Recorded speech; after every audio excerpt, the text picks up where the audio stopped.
Hello बच्चों। तो आज हम स्टार्ट करने वाले हैं कुछ MCQs based on gravitational chapter. तो पहला क्वेश्चन देखते हैं, चलो। Kepler's second law is based on the conservation of angular momentum. ठीक है, चलो अगला क्वेश्चन देखते हैं। The force of gravitation is a conservative force. Okay, चलो अगला क्वेश्चन देखते हैं। A planet revolves around the sun, has velocities v1 and v2 and radii r1 and r2, और गिवन है यहाँ पे r1 is greater than r2। ठीक है, तो हमें पता है कि in conservation of angular momentum that L1 equals to L2, या फिर हम लिख सकते हैं m v1 r1 equals to m v2 r2। यहाँ से m कैंसिल हो जाएगा। ठीक है, या फिर हम लिख सकते हैं v1 by v2 equals r2 bye r1। ठीक है, क्योंकि हमें यहाँ गिवन है कि r1 is greater than r2, तो R2 बाय R1 का जो रेशियो है ये क्या हो जाएगा, लेस देन 1। ठीक है, अगर ये लेस देन 1 हो गया तो इसका मतलब V1 बाई V2 ये भी लेस देन 1 होना चाहिए। ओके, इसका मतलब ये है that V1 must be less than V2। ठीक है, अगर इसे हम देखें मैच करें ऑप्शंस पे, the option 1 is the correct one. चलो अगले क्वेश्चन देखते हैं। अभी क्वेश्चन नंबर 4 देखते हैं। A planet moves around the sun in an elliptical orbit with the sun at one of its foci. The physical quantity associated with the motion of the planet that remains constant with time. Velocity तो constant होता नहीं है, ना ही centripetal force, क्योंकि velocity change होगा तो obviously centripetal force भी change होगा। लिनियर मोमेंटम भी कांस्टेंट नहीं रहता क्योंकि it depends on the velocity also. तो यहाँ पे एक ही चीज़ कांस्टेंट है, that is your angular momentum. Okay, चलो अगला क्वेश्चन में आते हैं। The mass of moon is 1% of mass of earth. The ratio of gravitational pull of Earth on Moon to that of Moon on Earth। मतलब ये पूछ रहा है, हमें रेशियो निकालना है force on moon due to earth और force of earth due to moon, इसका रेशियो चाहिए हमें। ठीक है, और यहाँ पे गिवन है that mass of moon is 1% of mass of earth. मतलब इसका मतलब ये है कि मास ऑफ अर्थ जो है ये 1% of, sorry this is mass of moon, mass of moon is 1% mass of earth. ठीक है, ये गिवन है हमें। तो what is F M E, that is G mass of earth into mass of moon divides R square into that is force of earth due to moon, it will be G mass of moon into mass of earth into same R square. तो हम यहाँ देख सकते हैं कि both the terms will get cancel out. तो इसका the ratio जो आने वाला है force of Mars due to Earth, the force of Moon due to Earth and force of Earth due to Moon। ठीक है, ये दो, इसका जो रेशियो आएगा ये 1 आएगा। ठीक है, रेशियोस 1:1, ऑप्शन नंबर 1। चलो अगला क्वेश्चन देखते हैं अभी। अच्छा, ये देखो, consider the satellite orbiting the earth as shown in the figure, let L A and L P. ठीक है, ये है, यहाँ पे होगा एल ए और यहाँ पे होगा एल पी। ठीक, represents the angular momentum of the satellite about the earth when at aphelion and perihelion respectively।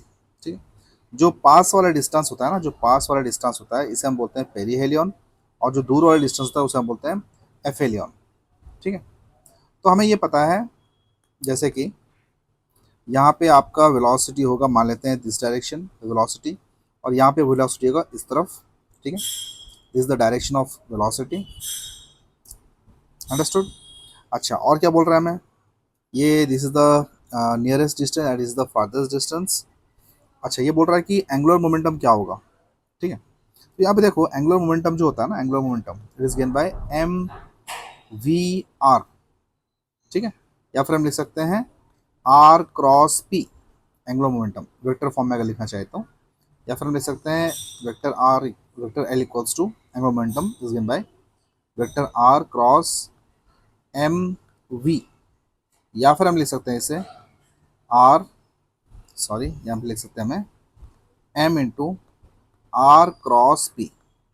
Are cross P मतलब अगर यहाँ पे this is the farthest distance, ठीक है, दिस वन इधर हो जाएगा आर, तो आर क्रॉस पी कुछ ऐसे होगा एंटी क्लॉकवाइज, और यहाँ पे आर जो निकलेगा यहाँ पे, ठीक है, this is suppose R one, this is suppose R two, this is R one. Okay, ये भी हो जाएगा अगर इसे हम क्रॉस प्रोडक्ट लें इसका, तो ये हो जाएगा आर क्रॉस वी। ओके, ये हो जाएगा V, sorry this one is V, R cross V. Okay, तो हम देख सकते हैं कि दोनों में एंगुलर मोमेंटम जो है डायरेक्शन दोनों का सेम है, और मैग्नीट्यूड भी सेम होना चाहिए, क्योंकि सेकेंड लॉ क्या बोल रहा है कि एंगुलर मोमेंटम कंजर्व होना चाहिए। ठीक है, तो मैग्नीट्यूड भी सेम होगा और डायरेक्शन भी सेम होगा, तो इसका मतलब option one is the correct one. ठीक है, ऑप्शन वन अगर करेक्ट है तो इसका मतलब यहाँ पे हम लिख सकते हैं, इसे मैं मिटा देता हूँ, here I am rubbing it, तो ऑप्शन वन ऑनली। ठीक है, चलो अगला क्वेश्चन देखते हैं अभी।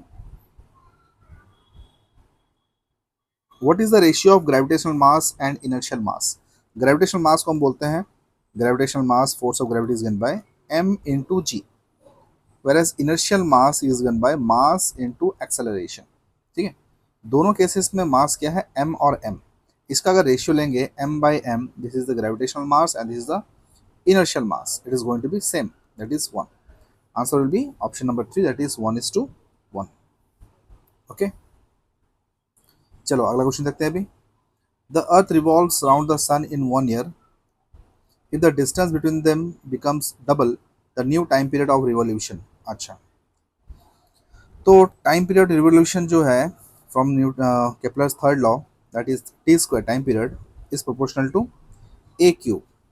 Okay, where A is the semi major axis, got it. तो यहाँ हम देख सकते हैं, यहाँ पे बोला गया है कि अभी जो डिस्टेंस, अभी जो टाइम पीरियड निकालना है हमें, मान लेते हैं टी वन का square, it is also proportional to, but here the distance is double, distance double हो गया मतलब हम लिख सकते हैं 2a का होल क्यूब। ओके, या फिर t1 square is proportional to 8a cube. ठीक है,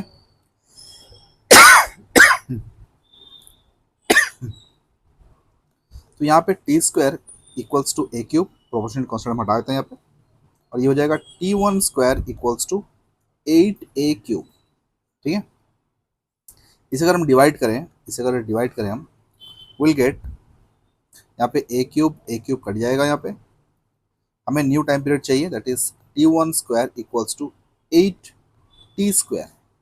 ओके, और यहाँ पे गिवन है कि जो t है, दिस टाइम पीरियड जो अर्थ रिवॉल्व कर रहा है सन के अराउंड में, ठीक है, इट टेक्स 1 ईयर। यहाँ पर हम लिख सकते हैं t1 square equals to 8 into 1, या फिर हम लिख सकते हैं 8। ठीक है, तो t1 कितना हो जाएगा, रूट ओवर ऑफ 8, या फिर 2√2 ईयर्स। ठीक है, answer is option number 2। Is that clear? चलो अगला क्वेश्चन देखते हैं अभी। चलो फिर अगला क्वेश्चन देखते हैं, question number 9। A body of mass m is orbiting the earth at radius r from the centre of the earth. ठीक है, यहाँ बोला गया कि another body of mass 2m is orbiting at a distance 2r, what is the ratio of their time period. अच्छा, तो पहले ratio निकालते हैं, t1 के लिए निकालते हैं, T square is equals to A cube. ठीक है, सॉरी यहाँ पे तो r दिया गया, तो मैं r ले लेता हूँ यहाँ पे। ठीक है, यहाँ पे r दिया तो यहाँ मैं ले लेता हूँ r क्यूब, और दूसरा जो दिया गया है that is another body of mass 2m is orbiting at a distance 2r। ठीक है, तो यहाँ तो मास पे डिपेंड नहीं कर रहा है, मैं डायरेक्ट लिखता हूँ यहाँ पे t2 स्क्वायर इक्वल्स टू ये हो जाएगा 2r का होल क्यूब। ठीक है, तो यहाँ पे हम रेशियो निकालेंगे टाइम पीरियड का, that is t1 square by t2 square is given bye r cube by 8r cube. तो यहाँ से r क्यूब कैंसिल हो जाएगा, तो t1 square by t2 square equals to 8, या फिर हम लिख सकते हैं t1 bye t2 equals to 1 bye 2√2। ठीक है, तो answer will be option number 4, 1:2√2। ठीक है, चलो अगला क्वेश्चन देखते हैं अभी, क्वेश्चन नंबर 10 देखते हैं। The mean distance of Mars from sun is 1.5 times that of earth from sun. Okay, what is the approximate time in year required by Mars to make one revolution about the सन। ठीक है, अब देखो distance कितना दिया है, mean distance of, यहाँ पे मैं ये हाईलाइट कर रहा हूँ, the mean distance of Mars from sun is how much, 1.5 times that of earth from sun. ठीक है, तो यहाँ पूछ रहा है हमें कि what is the approximate time in year required by Mars to make one revolution about the sun. तो हम यहाँ क्या करेंगे, पहले निकालेंगे रेशियो निकालेंगे। ठीक है, यहाँ भी रेशियो रेशियो की शब्द करेंगे। तो T1 square is equals to मान लेते हैं ए क्यूब। ठीक है, next T2 square equals to, mass के लिए निकाल रहे हैं हम लोग। ठीक है, this is for earth, this is for earth. ठीक है, और द सन के बीच में डिस्टेंस है ए, तो हमने निकाला T1 square equals to A cube. इसे हम निकालेंगे मार्स एंड सन के बीच में, लेकिन ये कितना डिस्टेंस है, this is 1.5 times that of earth from sun, तो ये हो जाएगा 1.5 टाइम्स ऑफ ए इसका होल क्यूब। ठीक है, तो यहाँ पे हम देख सकते हैं दैट इज 1.5, मतलब ये हो जाएगा T1 स्क्वायर, सो डिवाइड करेंगे T2 square equals to A cube by 1.5 का क्यूब इंटू ए क्यूब। ठीक है, तो ए क्यूब को हम कैंसिल कर देंगे। ठीक है, हमें चाहिए T2 स्क्वायर, तो हमें पता है T1 स्क्वायर, T1 का वैल्यू जो होता है ये वन ईयर होता है। ठीक है, दिस इज 1 ईयर। तो हम T2 square equals to T1 square into 1.5 का होल क्यूब। ठीक है, या फिर T2 स्क्वायर इक्वल्स टू 1.5 का होल क्यूब। ठीक है, ये हो जाएगा तकरीबन, मान लो T2 इक्वल्स टू, ये हो जाएगा 15/10 या फिर 15/10 इंटू 15/10 इंटू 15/10। ठीक है, इसका स्क्वायर रूट। ठीक है, T2 will be 15 into 15 that is 25, ये बाहर आ जाएगा, ये वाला सेक्शन जो है। ठीक है, ये हो जाएगा 15/10 रूट ओवर ऑफ 15/10। ठीक है, तो ये 15/10 को हम लिख सकते हैं 1.5 इंटू रूट ओवर ऑफ 1.5। ठीक है, तो रूट ओवर 1.5 को अप्रॉक्सीमेटली 1 से तो ज़्यादा ही होगा। ठीक है, 1 से थोड़ा ज़्यादा होगा। ठीक है, तो ये 1.5, इसको हम कैलकुलेट करें। ठीक है, आप देख सकते हो यहाँ पे 1.5, ये अप्रॉक्सीमेटली हो जाएगा 1.5 इंटू 1 से थोड़ा ज़्यादा होगा। ठीक है, 1 से थोड़ा ज़्यादा होगा, तो अप्रॉक्सीमेटली ये हो सकता है 1.85 ईयर्स। अंडरस्टूड। ठीक है, चलो फिर अगला क्वेश्चन करते हैं।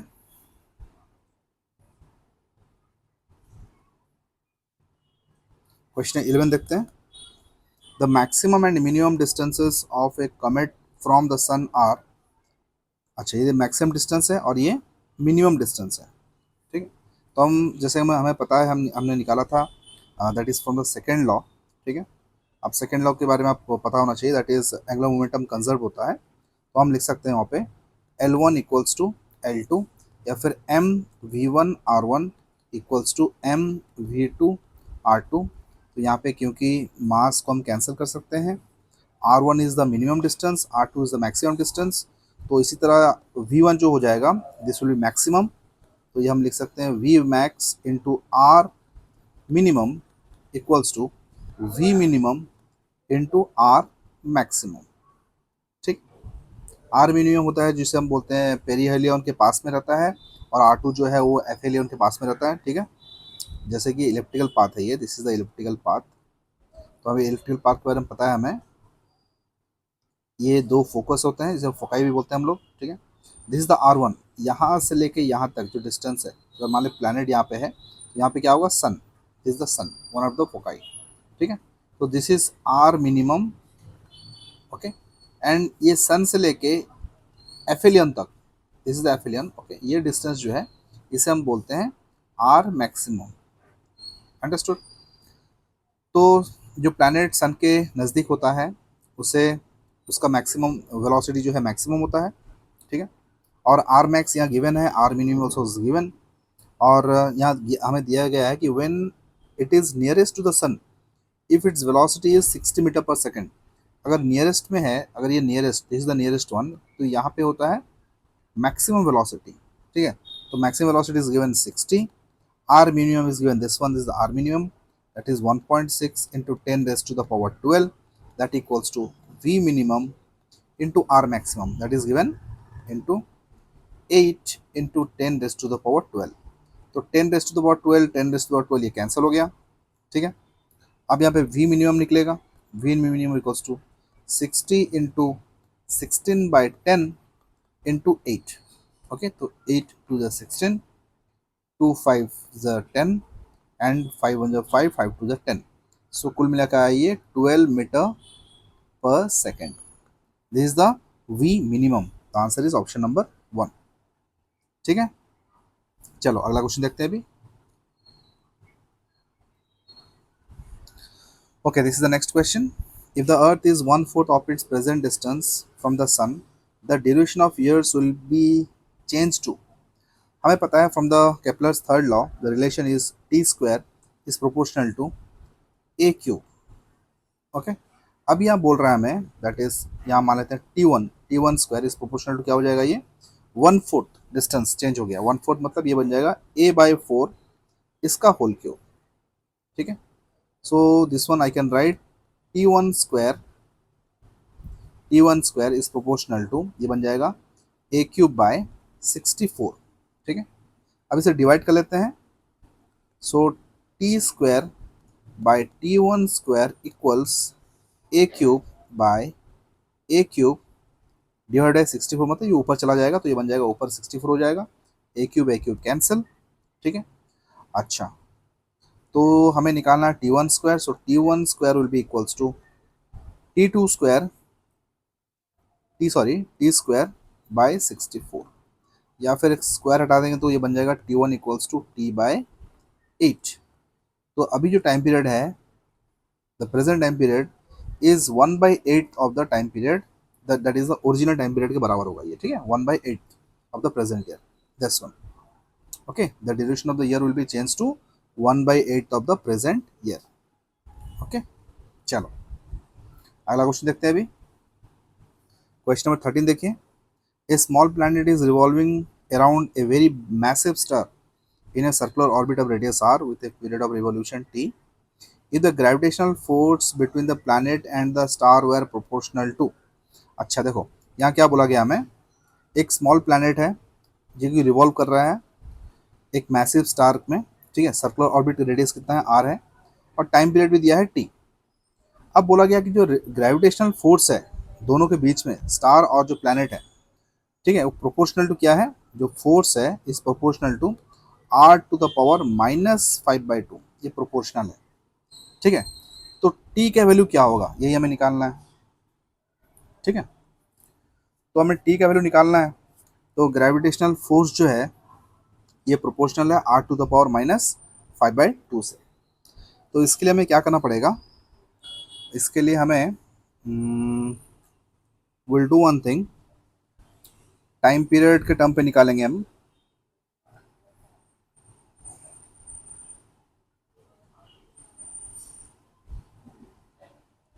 अच्छा देखो इधर फोर्स जो है, force is given by mr omega square, okay, that is equals to r to the power -5/2 some constant k, ठीक है। फोर्स जो है that is gravitational force is also equals to the centripetal force. Yes, हम सबको ये पता है अगर कोई ऑब्जेक्ट सर्कुलर मोशन कर रहा है तो इसका मतलब उसके सर्कुलर मोशन करने के पीछे जो रीजन है that is because due two of centripetal force, और वो सेंट्रीपिटल फोर्स प्रोवाइड कौन कर रहा है, ग्रेविटी, ठीक है। तो ग्रेविटी किसके बराबर होना चाहिए, सेंट्रीपिटल फोर्स के बराबर होना चाहिए, ठीक है। अच्छा, तो हम यहाँ पे क्या कर सकते हैं, that is m into R, omega is gain by 2π/t, angular velocity is equals to 2π/t, ठीक है। तो हमें लिख सकते हैं हमें 2π का whole square divided by T square equals to k into R to the power -5/2, ठीक है। तो ये सारी चीज़ तो कांस्टेंट है, ठीक है। तो m कांस्टेंट, 2π कांस्टेंट, ये तो कांस्टेंट ही है, k कांस्टेंट। हमको रिलेशन चाहिए इन टाइम एंड रेडियस, ठीक है। तो टी स्क्वायर इक्वल्स टू ये बन जाएगा टी स्क्वायर इक्वल्स टू, ये R to the power minus 5/2 को नीचे लेके आ जाएंगे तो बन जाएगा m into R into 2 pi का whole square whole divided by k into R to the power minus 5/2. Okay, that can also be written as, हम ये लिख सकते हैं इसे, T square equals to m into 2 pi का whole square whole divide by K into R into R to the power minus 5/2 को ऊपर लेके चले जाएंगे तो ये बन जाएगा प्लस 5/2. ठीक है, so this whole term is again a constant, so T square ठीक है that is given by R to the power 5/2 plus 1. ठीक है, तो ये बन जाएगा T square equals some constant K, ठीक है, another constant capital K into R to the power, ये बन जाएगा 7/2. लेकिन ये तो टी स्क्वायर है ना, तो स्क्वायर हटाएंगे तो बन जाएगा T equals K some constant K into R to the power, ठीक है, 7/2 टू द पावर 1/2, या फिर हम लिख सकते हैं T equals to constant into R to the power 7/4. ठीक है, या T is proportional to R to the power 7/4. ठीक है, तो answer will be option number 4. It is proportional to R to the power 7/4. I hope you got this. अगला question देखते हैं अभी. क्वेश्चन नंबर 14 देखो. Suppose the gravitational force varies inversely as the nth power of distance. अच्छा,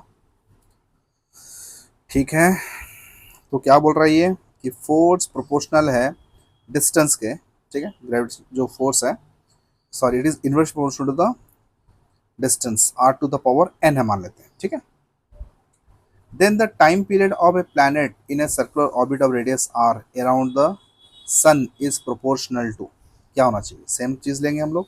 ठीक है, तो यहाँ लेंगे हम लोग M R omega square proportional to 1/r to the power n, या फिर हम लिख सकते हैं इसे m इंटू आर, ओमेगा को लिख सकते हैं हम लोग 2 पाई का whole square divide by T का whole square, that is proportional हटा देंगे तो बन जाएगा ये स्मॉल के लिख लेते हैं into 1/r to the power n. और यहाँ पे सेम चीज़ करेंगे हम लोग, टी स्क्वायर निकालेंगे तो टी स्क्वायर इधर लेकर आ जाएंगे तो बचेगा ये एम आर 2 पाई का whole square whole divided by, ठीक है, के नीचे आ जाएगा और यहाँ पे आ जाएगा R to the power n. ठीक है, तो हम यहाँ लिख सकते हैं T square equals to m into 2 pi का whole square divide by K into R to the power n plus 1. ठीक है, और ये टोटल एक कांस्टेंट है, जिसे बोलते हैं कैपिटल के बोल देते हैं. So T will be equals to K into R to the power n plus 1 to the power 1/2, क्योंकि ये स्क्वायर को मैंने हटा दिया तो इसको रूट में डाल दिया मैंने. ठीक है, तो T will be equals to K into, या फिर टी प्रोपोर्शनल टू हमें लिख सकते हैं, is proportional to R to the power n plus 1/2. ठीक है,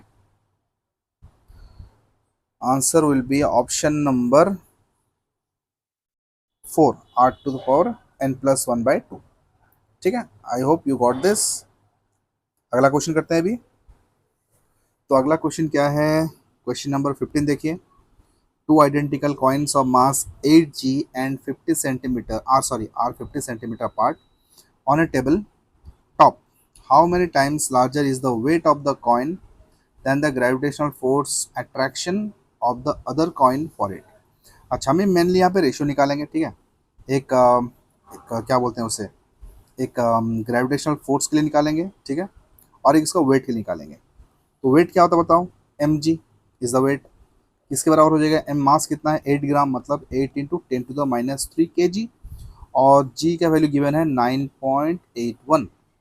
और ग्रेविटेशनल फोर्स जो दो पार्टिकल के बीच में लगता है that is G into M square. दोनों मास इक्वल है तो मैंने इसलिए लिख दिया M square divide by distance. Distance कितना है 50 सेंटीमीटर, तो 50 इंटू 10⁻², इसका होल स्क्वायर। ठीक है, अब ये दोनों का रेशियो ले लेते हैं, दैट इज mg/fg। दोनों का रेशियो ले लेते हैं तो बन जाएगा ये 8 into 10⁻³ into 9.81 divided by gm², g into M square, mass कितना है 8, दैट इज 8 इंटू 10⁻³ इसका whole square divided by this one, तो ये ऊपर आ जाएगा ये 50 इंटू 10⁻² इसका होल स्क्वायर। ठीक है, और g का वैल्यू भी हम पुट कर सकते हैं यहाँ पे, तो ये हो जाएगा g का वैल्यू पुट करेंगे तो बन जाएगा ये 8 इंटू 10⁻³ इंटू 9.81 इंटू 50 इंटू 10⁻² इसका whole square whole divided by 6.67 into 10⁻11 into 8 into 10⁻³ इसका होल स्क्वायर। ठीक है, अगर आप कैलकुलेशन करोगे तो आपका आंसर निकल के कुछ आएगा, यहाँ पे हम देख सकते हैं, मैं कैलकुलेशन कर देता हूँ यहाँ पे। ठीक है, तो थोड़ा सा लंबा है कैलकुलेशन, तो आंसर इसका निकल के आना चाहिए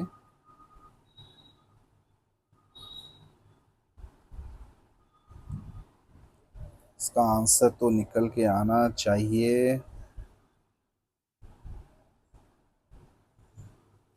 it should be approximately 4.6 10⁻12। तो this should be the answer, option number 1। ये आप कैलकुलेशन कर लेना। ठीक है, answer will be option number 1। चलो अगला क्वेश्चन देखते हैं। अभी क्वेश्चन नंबर 16 देखते हैं। A planet revolves around the sun in an elliptical orbit if Vp and Va are the velocity of the planet at the perigee and apogee। जैसे कि मान लो अगर एक एलिप्टिकल पाथ है, जो कि प्लैनेट्स घूमते हैं एलिप्टिकल पाथ में। ठीक है, ये है semi major axis, sorry minor axis, and this is the major axis. तो सन जो है किसी एक फोकाई पे या फिर फोकस पे रहता है, मान लेते हैं this is one of the focus, यहाँ पे है सन। ठीक है, यहाँ पे मान लेते हैं प्लैनेट है, तो यहाँ पे जो प्लैनेट रहता है जो सन के पास में रहता है, इसे हम बोलते हैं पेरीजी। क्या बोलते हैं इसे? पेरीजी बोलते हैं। ठीक है, या फिर पेरीहेलियन बोलते हैं।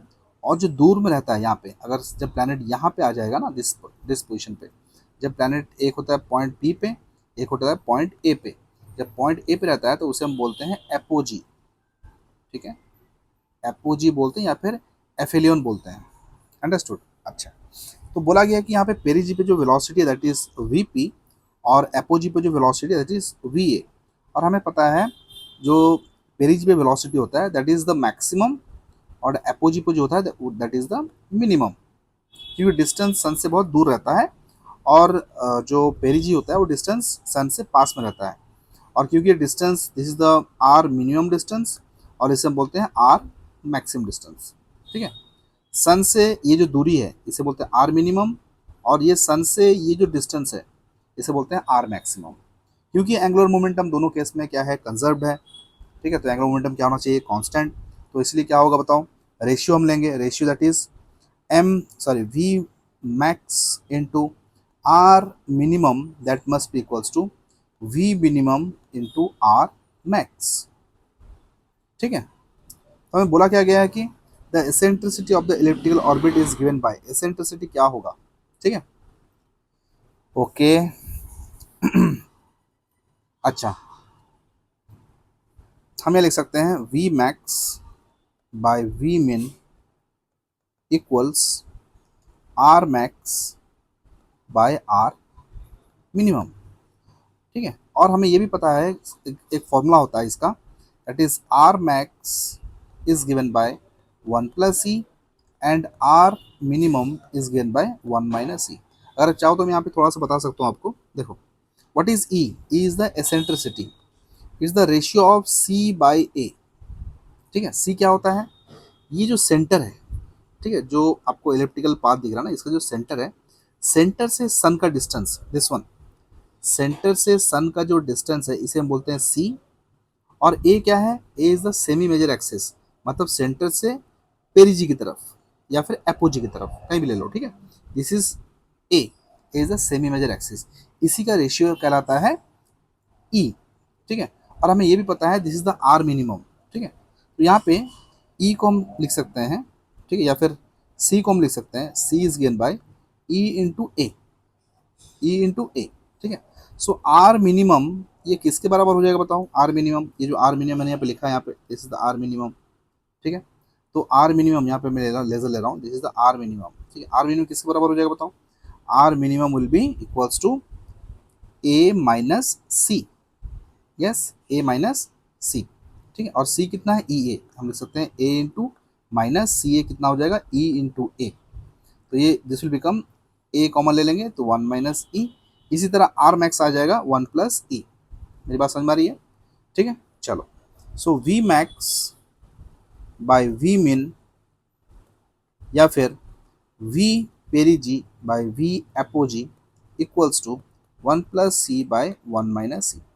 इसे क्रॉस मल्टीप्लाई करेंगे तो बन जाएगा ये V P minus V P into E equals V A plus V A into E, या फिर हम लिख सकते हैं V P minus V A equals V A into E plus V P into ई, ठीक है। इसको तो हम लिख सकते हैं, यहाँ से ई कॉमन ले लेंगे तो E will be how much, that is V P minus V A by V A plus V P. This is the value of eccentricity. तो ऑप्शन चेक करें, option will be V A minus V P minus V A, V P minus V A, option number 4 is the answer, ठीक है। चलो अगला question देखते हैं अभी। अच्छा, यहाँ क्या बोला गया, क्वेश्चन 31 देखो, which of the following graphs show the variation of acceleration due to gravity with the depth d from the surface of earth. तो सरफेस ऑफ अर्थ से जो डेप्थ में जो रिलेशन है ग्रेविटी का, that is ji dash equals to ji into 1 minus D by R, ठीक है। अब ये जो ग्रेविटी है दिस जी डैश, ये डेप्थ से कैसा रिलेशन कर रहा है, ये तो हम लिख सकते हैं, यहाँ पे देख सकते हैं इट इज डायरेक्टली प्रोपोर्शनल, ठीक है। So G dash is directly proportional to D, ठीक है। लेकिन क्योंकि यहाँ पे क्या है माइनस साइन है, या फिर आप ऐसा भी सोच सकते हो, अगर मान लो डेप्थ जो है ये ज़ीरो है, डेप्थ क्या है ज़ीरो है, अगर डेप्थ ज़ीरो हो जाएगा तो क्या होगा, G dash will be equals to G, ठीक है। या फिर अगर डेप्थ जो है आर के बराबर आ गया तो G dash will be equals to zero, yes और नो। तो यहाँ हम देख सकते हैं यहाँ पे when G dash equals to G, G dash equals to G, ठीक है, sorry when G dash D equals to zero, D zero क्या हो जाएगा बताओ, डी इक्वल्स टू मतलब ये डिस्टेंस जीरो होगा, ठीक है। मैं यहाँ पे इसे लेजर ले लेता हूँ, ठीक है। जब डी जीरो होगा तो जी मैक्सिमम होना चाहिए, मैक्सिमम कहाँ पे है, yes G is the maximum here, ठीक है। या फिर डी इक्वल्स जब आर के बराबर हो जाएगा तो जी क्या होना चाहिए, जी होना चाहिए जीरो, ठीक है। तो यहाँ पे देखो, आप देख सकते हो यहाँ पे मैच कर रहा है कौन सा, ऑप्शन नंबर 3 मैच कर रहा है, ठीक है। क्यों मैच कर रहा है, क्योंकि डायरेक्टली प्रोपोर्शनल है तो एक स्ट्रेट लाइन आना चाहिए, graph should be straight line, ठीक है। ऑप्शन 3 इज द आंसर, ठीक है। चलो अगला क्वेश्चन देखते हैं, क्वेश्चन नंबर 32 देखो, if m is the mass of the earth and r is its radius, the ratio of gravitational acceleration and gravitational constant, ये क्या होना चाहिए, देखो ratio of the gravitational acceleration that is g and gravitational constant और g, इसके बीच में ratio निकालना है हमें, ठीक है। अब रेशियो कैसे निकालेंगे बताओ, what is g, mass m है, earth and radius it's r है। अच्छा g को हम क्या लिख सकते हैं, ये g को हम क्या लिख सकते हैं, that is G M by R square divided by 1 by G. तो ये g और ये g कैंसिल हो जाएगा तो बचेगा m by R square, option number 1 is the answer. चलो अगला क्वेश्चन देखते हैं, two planets have radii r1 and r2 and densities कितना है d1 and d2 respectively, then the ratio of acceleration due to gravity on them. अच्छा तो हम निकालेंगे इसके लिए g निकालेंगे पहले, ठीक है। तो बताओ g1 क्या होगा, that is g into mass m1 by r1, ठीक है। अच्छा डेंसिटी क्या है, d1 एंड d2 है, तो मास तो गिवन नहीं है, हमें निकालना पड़ेगा इन टर्म्स ऑफ डेंसिटी, और डेंसिटी जो होता है it is given mass by volume m1 by v1, या फिर हम लिख सकते हैं m1 equals to D1 into V1 लिख सकते हैं, ठीक है। अच्छा, या फिर हम लिख सकते हैं M1 equals to D1 into volume क्या होगा 4/3 पाई R1 का होल क्यूब, ठीक है। तो हम लिख सकते हैं यहाँ पे G इंटू M1 क्या हो जाएगा D1 इंटू 4/3 पाई R1 का whole cube whole divide by R1, ठीक है, सॉरी R1 स्क्वायर है ये, R1 स्क्वायर, ठीक है, GM/R² होता है ये, ठीक है। तो G1 आ गया कितना G into D1 into 4/3 pi into R1, क्योंकि R1 स्क्वायर और R1 क्यूब से R1 स्क्वायर कैंसिल हो गया तो बचा R1, ये आ गया G1। अब बताओ G2 क्या आएगा, G2 इसी तरह सेम आएगा G into D2 into 4/3 pi into R2 आएगा। अगर इसका हम रेशियो निकालें, डिवाइड कर देते हैं, इसे डिवाइड कर देंगे तो G कैंसिल, 4/3 पाई ये कैंसिल, ठीक है, बचा कितना D1 R1 bye D2 R2। तो ऑप्शन यहाँ पे आप मैच कर सकते हैं, दैट इज D1 R1, option number 3 is the answer. R1 D1 is to R2 D2, ठीक है। चलो अगला क्वेश्चन देखते हैं अभी, क्वेश्चन नंबर 34 देखो, one can easily weigh the earth by calculating the mass of earth using the formula. अच्छा, कौन सा फॉर्मूला यूज करेंगे, ठीक है, to weight the earth by calculating the mass of the earth using the formula. अच्छा, mass निकालना है हमें, तो हमें पता है that is G is given by GM/RE का whole square, this is the mass of earth, ठीक है, this is the mass of earth. या फिर हम बोल सकते हैं mass of earth is given by G into RE का whole square by capital G, ठीक है। तो option number 2 is the answer, GRE² by G, okay. चलो अगला क्वेश्चन देखते हैं अभी, when the radius of the earth is reduced by 1% without changing the mass, then the acceleration due to gravity। अच्छा, radius of earth is reduce by 1%, अगर अर्थ का radius को हम रिड्यूस कर दे 1% से, मतलब जो R डैश या फिर R1 बोल लेते हैं, जो अभी होगा ये रिड्यूस हो गया 1/1%, तो हो जाएगा 99/100 R, ओके। अच्छा, then accident due to gravity क्या होगा, जी क्या हो जाएगा, मतलब जी वैल्यू क्या है, GM, मास तो सेम है, ठीक है, मास में कोई चेंजेस नहीं है, divide bye R² that is R1 का होल स्क्वायर, तो ये बन जाएगा G डैश। तो चेंज, जो चेंज बनेगा, ठीक है, तो चेंज बनेगा, चेंज को हम अच्छा इसमें पहले लिख लेते हैं, GM/R1² क्या हो जाएगा 99/100 इंटू R का होल स्क्वायर, या फिर लिख सकता हूँ इसे मैं 100 इंटू GM/100 का होल स्क्वायर इंटू R², या फिर ये हो जाएगा 100/99 इसका होल स्क्वायर इंटू G, ठीक है, ये बन गया G डैश। तो अब चेंज निकालना है, चेंज क्या हो जाएगा, that is G dash minus G by G into 100, this is the change in the percentage.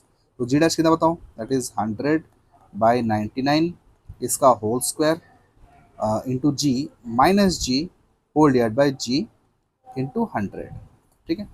तो इसे हम लिख सकते हैं 100 स्क्वायर, यहाँ से G कॉमन, G कॉमन, ये G कॉमन कैंसिल हो जाएगा, ठीक है, 100 स्क्वायर माइनस ये हो जाएगा 99 का स्क्वायर, 99 का स्क्वायर होल डिवाइड बाय 99 का होल स्क्वायर इंटू 100, ठीक है।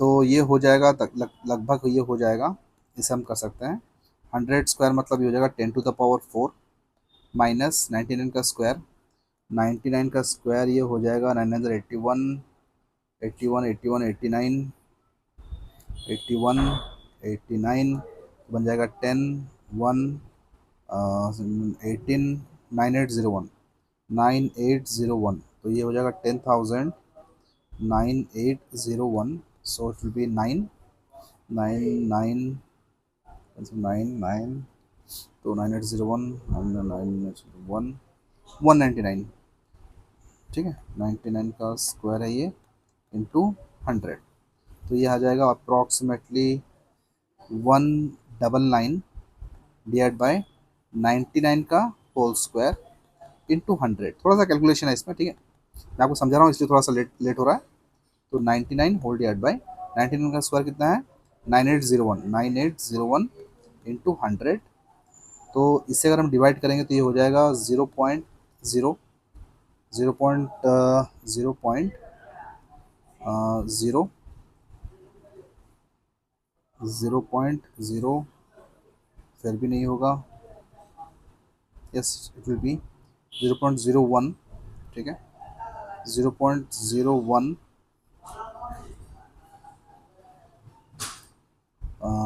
0.01, सॉरी ये 199 था ना, sorry sorry sorry, I am extremely sorry, ये था 199,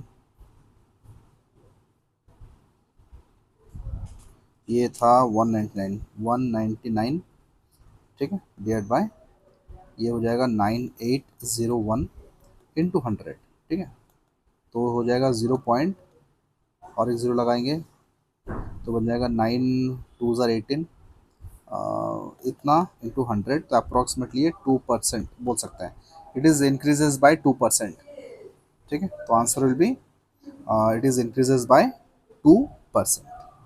क्वेश्चन नंबर 35 का आंसर है ऑप्शन नंबर 1, ठीक है। चलो अगला क्वेश्चन देखते हैं अभी, क्वेश्चन नंबर 36 देखो, when you move from the equator to the pole the value of acceleration due to gravity। जब आप पोल से मूव, देखो जो ग्रेविटी का जो फॉर्मूला है that is g dash equals to g due to the rotation of earth is given by, it is given by g dash equals to g minus r omega square cos square lambda, ठीक है, this is the formula. जब आप move कर रहे हो equator से पोल तब lambda का वैल्यू हो जाएगा 90 डिग्री, ठीक है, तो 90 डिग्री होगा मतलब ये वैल्यू टोटल वैल्यू जो है ये जीरो हो जाएगा, तो G dash will be equals to G, ठीक है, ये हो जाएगा इट इंक्रीजेस, ठीक है। चलो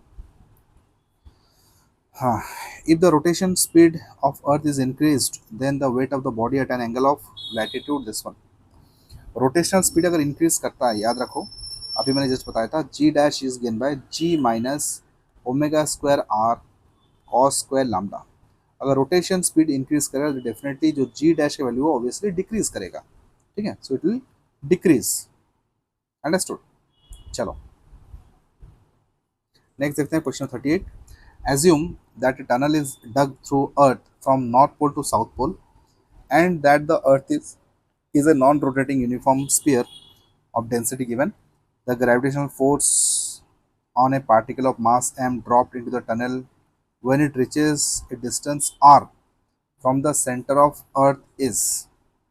अच्छा, हमें निकालना है the gravitational force on A particle of mass m dropped when dropped into the tunnel when it reaches a distance r from the center of earth, ठीक है, तो जब ये सेंटर r तक पहुंचा होगा, मान लेते हैं ये मेरा अर्थ है, ठीक है, यहाँ पे मैंने एक टनल डिग किया ऐसे, तो यहाँ से लेके कुछ डिस्टेंस ये यहाँ तक आया होगा, ठीक है, ये सेंटर है, दिस इज द सेंटर, और सेंटर से दूरी कितना है, ये r है, सेंटर से दूरी कितना है, r है, तो हमें निकालना क्या है, ग्रेविटेशनल फोर्स निकालना है, ठीक है, तो ग्रेविटेशनल फोर्स जो निकालेंगे that is force is given by g into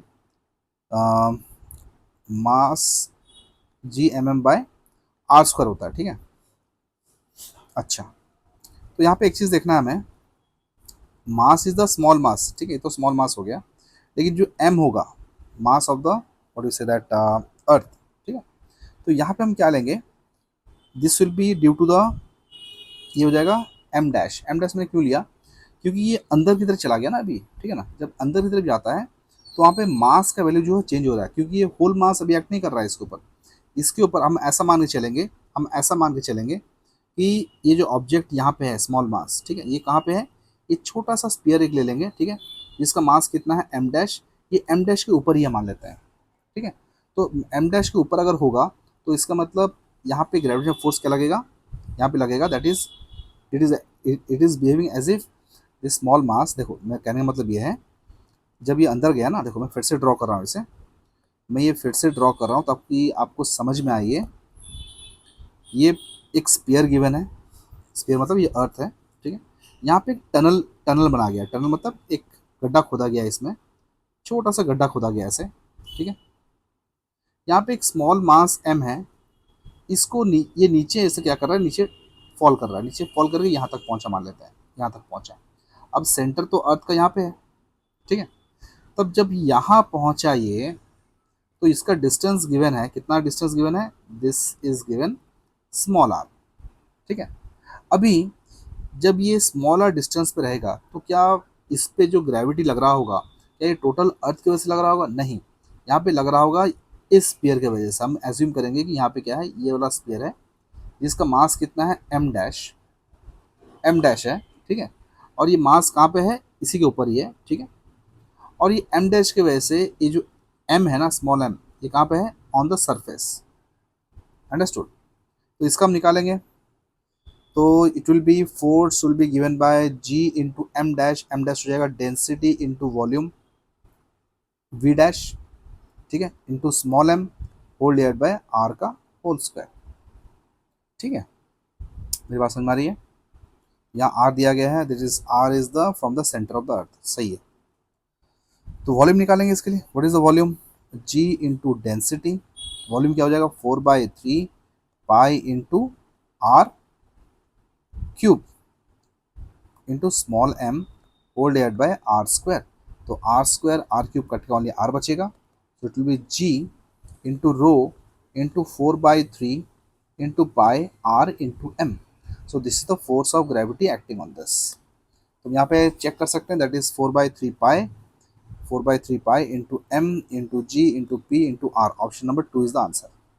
I hope you got this. अगला क्वेश्चन करते हैं अभी, क्वेश्चन नंबर 39 देखिए। Acceleration due to gravity at Earth's surface is g meter per second square. Find the effective value of acceleration due to gravity at a height of 32 kilometre from the sea level. अच्छा, effective value निकालना है eight height h, तो उसके formula क्या है, that is ji dash is in by g by 1 plus H by R का whole square. ये है effective value of g when the body is moved above the earth surface, ठीक है। क्योंकि यहाँ पे 32 किलोमीटर है जो कि बहुत ही स्मॉल है as compare to the radius of earth, तो इसे हम लिख सकते हैं जी इंटू 1-2h बाई आर, जिसे हम बोलते हैं बाइनोमियल एक्सपेंशन का ये वैल्यू आया है यहाँ पे, ठीक है। बाइनोमियल एक्सपेंशन जब यूज़ करते हैं, जो हम लोग जो फर्स्ट टर्म लेते हैं यहाँ पे, व्हेन जो बाइनोमियल एक्सपेंशन लेते हैं ना, that is 1 plus x to the power n लेते हैं, तो 1 प्लस एन एक्स लिखा जाता है when x is very much less than 1, ठीक है। और ये हाई टर्म्स को हम कंसिडर नहीं करते हैं, क्योंकि हाई टर्म्स जो है बहुत छोटे हो जाते हैं, फिर स्क्वायर का टर्म्स जो होते हैं, फिर क्यूब टर्म्स आएंगे तो बहुत छोटे हो जाएंगे, ठीक है। और वैसे भी अगर एक्स का वैल्यू बहुत छोटा है तो ये 1 प्लस एन एक्स टर्म भी लेंगे ऐसे, ठीक है। चलो, तो यहाँ पुट करते हैं जी का वैल्यू, तो हमें ओनली जी ही दिया गया है, तो जी रखेंगे इसे 1 माइनस 2 इंटू एच कितना दिया गया है, एच यहाँ पे दिया गया, हाइट दिया है 32 kilometre, so 32 okay whole divided by 32 kilometre को हम मीटर में कन्वर्ट कर लेते हैं into 1000 whole divide by R है 6400 इंटू अगेन 1000, तो 1000 get cancel out, that is going to be ji into 6400 64, अच्छा इसे हम कैंसिल कर सकते हैं, 32 2 जर 00 एंड 200, ठीक है।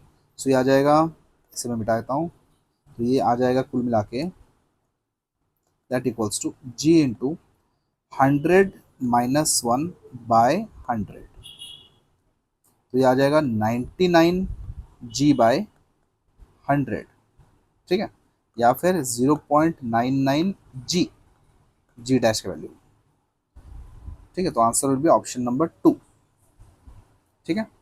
चलो अगला देखते हैं, क्वेश्चन नंबर 40 देखो। The density of A newly discovered planet is twice that of the अर्थ। एक नया डिस्कवर्ड किया गया प्लैनेट का जिसका डेंसिटी कितना है, ट्वाइस है। तो डेंसिटी ऑफ मान लेते हैं नया प्लैनेट का डेंसिटी एक्स मान लेते हैं, it is 2 times the density of earth, okay. The acceleration due to gravity at the surface of the planet is equal to that of the surface of the earth. अच्छा, gravity दोनों case में same है surface पे। If the radius of the earth is R then the radius of the planet would be, उसका radius क्या वही निकालना है हमें, ठीक है। अच्छा, उसके लिए कौन सा फॉर्मूला यूज़ करेंगे, वही सेम वैल्यू यूज़ करेंगे जी के लिए, G equals to G M ठीक है, ये हो जाएगा प्लैनेट के लिए, प्लैनेट एक्स के लिए निकाल रहे हैं हम लोग, एम एक्स बाय रेडियस तो सेम है, तो ये हो जाएगा सेम आर स्क्वायर, और जी ऑफ अर्थ निकालेंगे that is G M by again R square. ये हो गया अर्थ के लिए। ठीक है, अब क्योंकि दोनों का ग्रेविटी सेम है, तो जी एक्स और जी एक्स बराबर जी ई कितना हो जाएगा, जी के बराबर, तो दोनों को हम इक्वेट कर सकते हैं। ठीक है, इक्वेट कर लेंगे, so G into M X by R square equals to G M E by R square. तो जी यहाँ पे कैंसिल कर सकते हैं। ठीक है, रेडियस को भी कैंसिल कर सकते हैं। अंडरस्टूड। अच्छा सॉरी सॉरी, यहाँ पे रेडियस के बारे में दिया नहीं गया है, आई एम एक्सट्रीमली सॉरी, यहाँ पे रेडियस के बारे में दिया नहीं गया है, हमें रेडियस पता करना है। तो मान लेते हैं ये हो जाएगा रेडियस ऑफ एक्स और रेडियस ऑफ अर्थ है ये। अंडरस्टूड, तो दोनों इक्वेट करेंगे अभी। So G M X by R X का whole square equals to G M E by R E का होल स्क्वायर। तो जी यहाँ पे कैंसिल कर सकते हैं। और मास को कैसे लिखेंगे, इन टर्म्स ऑफ डेंसिटी लिख सकते हैं मास को। मास क्या होता है बताओ, मास is given by density into volume. Okay, density into volume. तो यहाँ पे हो जाएगा ये mass of X is density of x into volume. देखो, इनटू वॉल्यूम। ठीक है, यहाँ पे लिखा गया है, वॉल्यूम के बारे में कुछ दिया नहीं गया है। ठीक है, तो मैं यहाँ पे लिख देता हूँ, यहाँ पे वॉल्यूम हो जाएगा 4/3 पाई आर एक्स का whole cube by R X का whole square equals to rho of earth into 4/3 pi R of earth का होल क्यूब बाय आर का ई का होल स्क्वायर। ठीक है, और रो एक्स जो है ये क्या है, rho X is given 2 times of rho of E, तो हम यहाँ लिख सकते हैं 2 times of rho of E into 4/3 cancel कर सकते हैं, इससे बचेगा ये ओनली। अच्छा, और एक चीज़ यहाँ पे कर सकते हैं हम लोग, R x square R x cube R e square R e cube, तो बचेगा यहाँ पे ओनली आर एक्स, और यहाँ बचेगा रो ई इंटू आर ई। ठीक है, यहाँ पे रो ई कैंसिल, तो हमें चाहिए, हमें निकालना है आर एक्स, तो आर एक्स हो जाएगा आर ई बाई 2, मतलब रेडियस ऑफ अर्थ का हाफ हो जाएगा ये। तो आंसर इज ऑप्शन नंबर 2। ठीक है, चलो अगला क्वेश्चन देखते हैं अभी। क्वेश्चन नंबर 41 देखो, the body weight W Newton at the surface of the earth, its weight at a height equal to half the radius of the earth will be। अच्छा, if the weight at a height equal to half of the radius of the earth will be, तो weight पूछा गया है जब height क्या हो जाएगा, equal to half the radius. तो सबसे पहले हम जी निकाल लेते हैं पहले। ठीक है, जी इफेक्टिव निकाल लेते हैं, दैट इज जी इंटू, इससे हम नीचे कर देता हूँ मैं, G by 1 plus H by R का होल स्क्वायर, ये वाला फॉर्मूला यूज़ करेंगे। ठीक है, क्योंकि हाइट जो है ये सिग्निफिकेंट है रेडियस के मुकाबले। ठीक है, तो इसलिए हम बाइनोमियल इक्विवेलेंट यहाँ पे नहीं यूज़ करेंगे। ये हो जाएगा जी बाय 1 प्लस एच का वैल्यू है half of the radius, that is R by 2 into R. ठीक है, that is also equals to ji by 1 plus 1/2, या फिर इसे लिख सकते हैं हमें, ये हो जाएगा 2 प्लस 1 दैट इज 3/2, या फिर 2g/3। This is the value of g dash. ठीक है, तो हमें निकालना है, वेट निकालना है। अगर सरफेस में वेट है W, that is given bye mg। ठीक है, एट ए हाइट h/2 या फिर r/2 पे जो वेट होगा W डैश, वो किसके बराबर हो जाएगा, सेम मास इंटू इफेक्टिव जी। m इंटू जी डैश कितना बताओ, 2g/3, या फिर लिख सकते हैं हमें 2/3 इंटू एम जी, या फिर 2/3 इंटू डब्ल्यू के बराबर, क्योंकि डब्ल्यू किसके बराबर है, एम जी के। सो answer is 2w/3, 2w/3 is the answer, option number 2। ठीक है, चलो अगला क्वेश्चन देखते हैं अभी। क्वेश्चन नंबर 42 देखो, if value of acceleration due to gravity at the surface of the sphere is a, a m दिया ना, ए एम है शायद, चलो कुछ भी है, कोई दिक्कत नहीं है। ठीक है,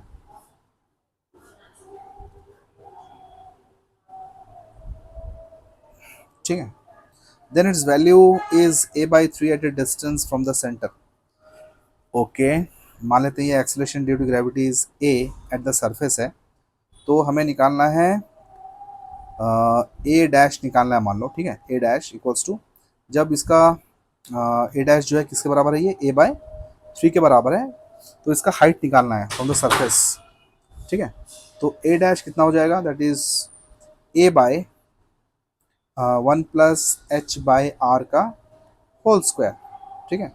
ए डैश कितना है, that is given by A by 3 equals to A divide by 1 plus H by R का होल स्क्वायर, ठीक है। तो इसे हम लिख सकते हैं A get cancel out, so it will become 1 plus H by R का होल स्क्वायर इक्वल्स टू 3, ठीक है, इक्वल्स टू 3 होगा, yes, at distance h by 3, yes. तो ये हम लिख सकते हैं h by R equals to √3 minus 1, yes, लिख सकते हैं, ओके।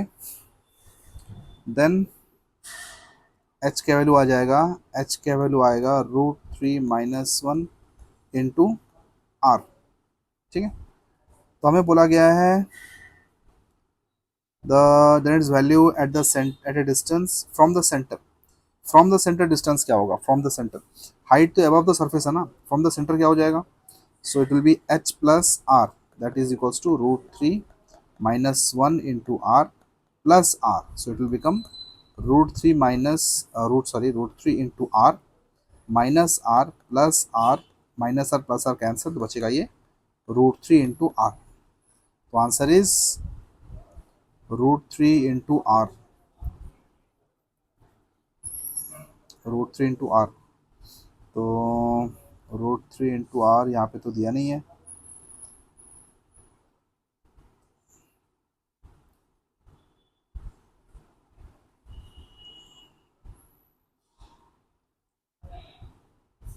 हमने कहीं गलती तो नहीं की, एक बार चेक कर लेते हैं, एक बार चेक कर लेते हैं। A dash equals to A by 1 plus H by R का होल स्क्वायर, सही है। तो ये तो गिवन है A by 3, that is equals to A by 1 plus H by R का होल स्क्वायर, तो ए कैंसिल हो गया, so 1 plus H by R का होल स्क्वायर इक्वल्स टू 3 के बराबर, ठीक है, या फिर 1 plus H by R equals to √3 के बराबर, या फिर h by R equals to √3 minus 1, yes, या फिर h equals to √3 minus 1 whole into R, ये भी सही है। और हमें पूछा गया from the centre, from the centre ये हो जाएगा एच प्लस आर, ठीक है, ये कितना हो जाएगा, एच प्लस आर मतलब √3 minus 1 into R plus R, ठीक है, फ्रॉम द सेंटर बोला गया ना, तो दैट इज इक्वल्स टू √3 या फिर r√3 minus r plus r cancel out, तो answer will be yes, that is r into √3, r into √3। तो आंसर ऐप तो मैच नहीं कर रहा है, I think answer is given the wrong, it should be, ये ऑप्शन नंबर 2 आना चाहिए एक्चुअली, ठीक है, it should be r into √3, okay, answer actually होना चाहिए था r इंटू √3, ये आंसर होना चाहिए था, ठीक है। चलो अगला क्वेश्चन देखते हैं अभी, क्वेश्चन 43 देखो, the imaginary angular velocity of earth for which the effective acceleration due to the gravity at the equator shall be 0, equator में ग्रेविटी 0 है, that is g dash equals to g minus omega square R into cos square lambda. तो equator में 0 कब होगा, बोला गया है कि एंगुलर वेलोसिटी ऑफ अर्थ, तो एंगुलर वेलोसिटी निकालना है जब ये g डैश 0 हो जाएगा, या फिर ओमेगा स्क्वायर आर, ठीक है, और इक्वेटर में क्या होता है, cos value is 0, sorry cos value is 1 because lambda is 0, ठीक है। तो omega square R equals to G के बराबर हो जाएगा, या फिर omega equals to ji by R इसका रूट ओवर, ठीक है। तो इसका रूट लेंगे तो ये आ जाएगा approximately root over of 10 by R is given 6400 into 1000 metre, so w will be how much, root over of 1 by 6400 into 00, एक 0 0 कट गया, ठीक है। तो यहाँ हम लिख सकते हैं W इक्वल्स टू 1 / 64 का हो जाएगा 8, और 10⁴ का जो रूट है इट विल बी 10⁻²। ओके, तो ये हो जाएगा approximately W equals to 1/8 into 10⁻², या फिर ओमेगा इक्वल्स टू 1/8 को हम लिख सकते हैं 0.25 इंटू 10⁻²। ठीक है, ये आंसर। तो यहाँ से अगर हम देखें, मेरा आंसर कितना आया, sorry it's not 0.25, it's not 0.25, it should be 1.25, sorry 0.125। 0.125 मतलब अगर एक 1 को हम इधर लेके आ जाएंगे तो ये बन जाएगा 1.25 इंटू 10⁻³ रेडियन पर सेकेंड। मैच करो, ऑप्शन 1 आ रहा है, देखो 1.25 इंटू 10⁻³ रेडियन पर सेकेंड। ठीक है, इजी था। अगला क्वेश्चन देखते हैं, क्वेश्चन 44 देखो। यहाँ बोला गया है कि imagine a new planet having the same density as that of earth. Density same है but it is 3 times bigger than the earth in size. तो जो न्यू प्लैनेट है ये फिर R1 मान लेते हैं equals to 3 times of earth. If the accidental gravity on the surface of earth is G and that of the surface of the new planet is G dash, then G dash क्या होगा? तो G dash को हम लिख सकते हैं G into M dash, और इसका रेडियस तो निकालना ही है ना, R1 का होल स्क्वायर। और हमें पता है डेंसिटी सेम है, दोनों केस में सेम डेंसिटी है। तो density equals to mass by volume, that is also equals to M dash by V dash. ये न्यू प्लैनेट के लिए है और ये अर्थ के लिए है, दोनों में डेंसिटी क्या है, सेम है। या फिर M डैश जो है हम लिख सकते हैं डेंसिटी इंटू वॉल्यूम डैश, या फिर M डैश को हम लिख सकते हैं डेंसिटी डेंसिटी जो कि होता है मास by volume, that is M by volume.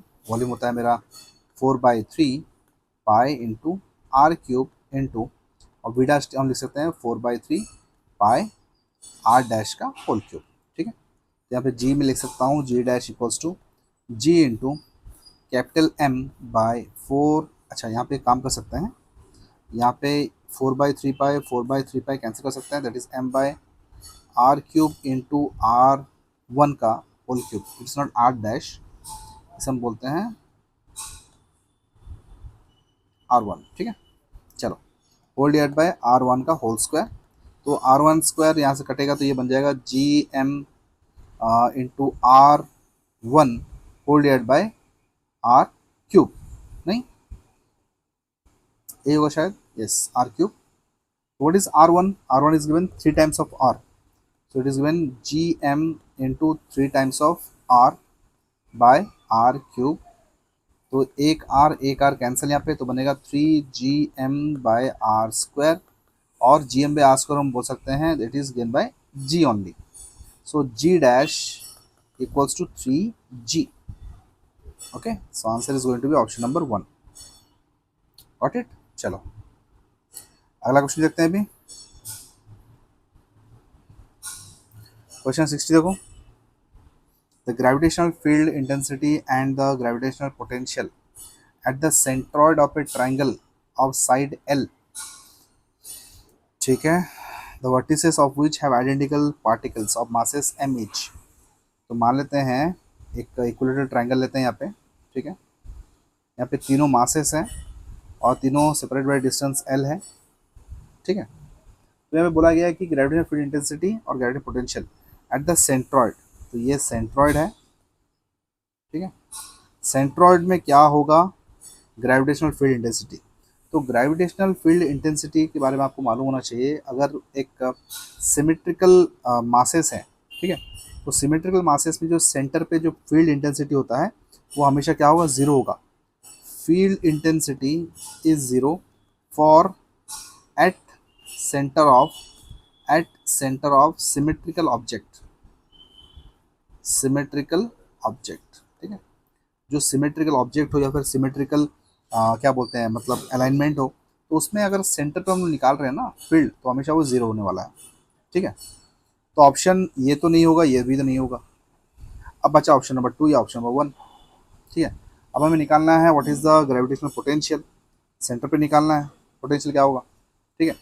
उसके लिए हमें क्या करना पड़ेगा, अगर मान लेते हैं ये एल है, ठीक है, तो ये डिस्टेंस कितना होगा बताओ, ये distance, what is this distance, total distance कितना होगा, ये कितना है 30, ठीक है। तो ये होना चाहिए L/√3, yes, this distance is L/√3, ये डिस्टेंस, दिस डिस्टेंस यहाँ से लेके यहाँ तक, दिस डिस्टेंस इस L/√3। आप निकालोगे, ये 60 डिग्री करोगे, ठीक है, ये 90 डिग्री करोगे तो आपको ये निकल के आएगा L/√3। मैं भी निकाल नहीं रहा हूँ, बस आपको बता दे रहा हूँ, आप चाहो तो खुद भी निकाल सकते हो इसे, ठीक है। ये ट्रायंगल है, ट्रायंगल में आप खुद भी निकाल सकते हो आराम से, ठीक है। ये 60 डिग्री गिवन है, ठीक है। This is L/2, this is L, तो ये निकल के आ जाएगा। अगर ये निकल के आ गया, यहाँ पे एक आप सेंटर पे एक लाइन ड्रॉ करना, ये सेंटर का लाइन है ये, ठीक है। तो अब ये लाइन भी निकल के आ जाएगा आराम से, ठीक है, क्योंकि ये भी L/2 है, ठीक है। और ये एंगल कितना हो जाएगा 30 डिग्री, आपको निकल के आ जाएगा this one, this is going to be L/√3।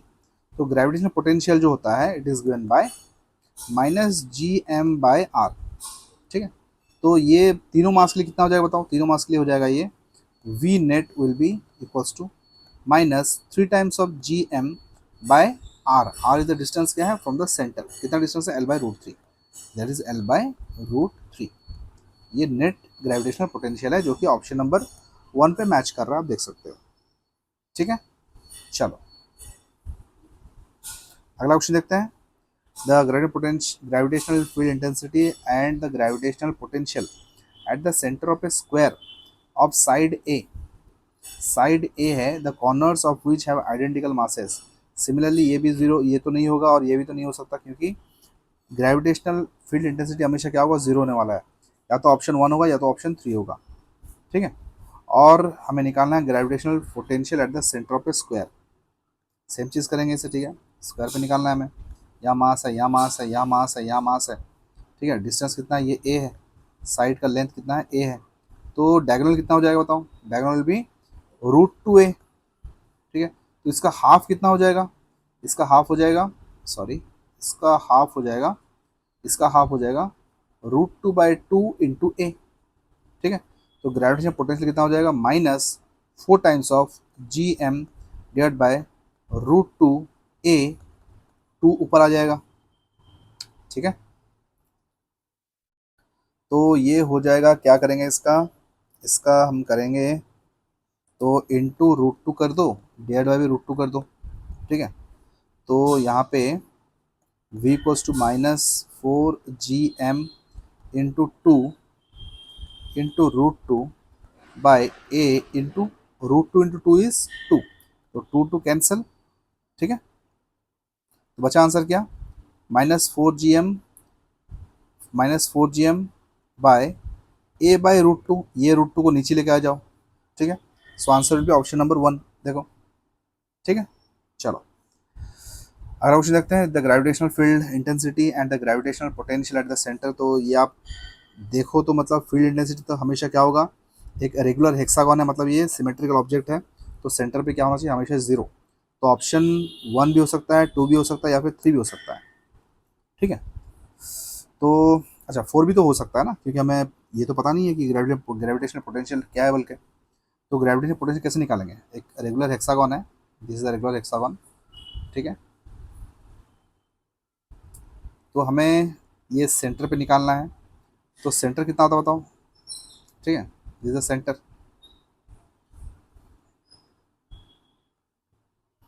हमें सेंटर पे निकालना है,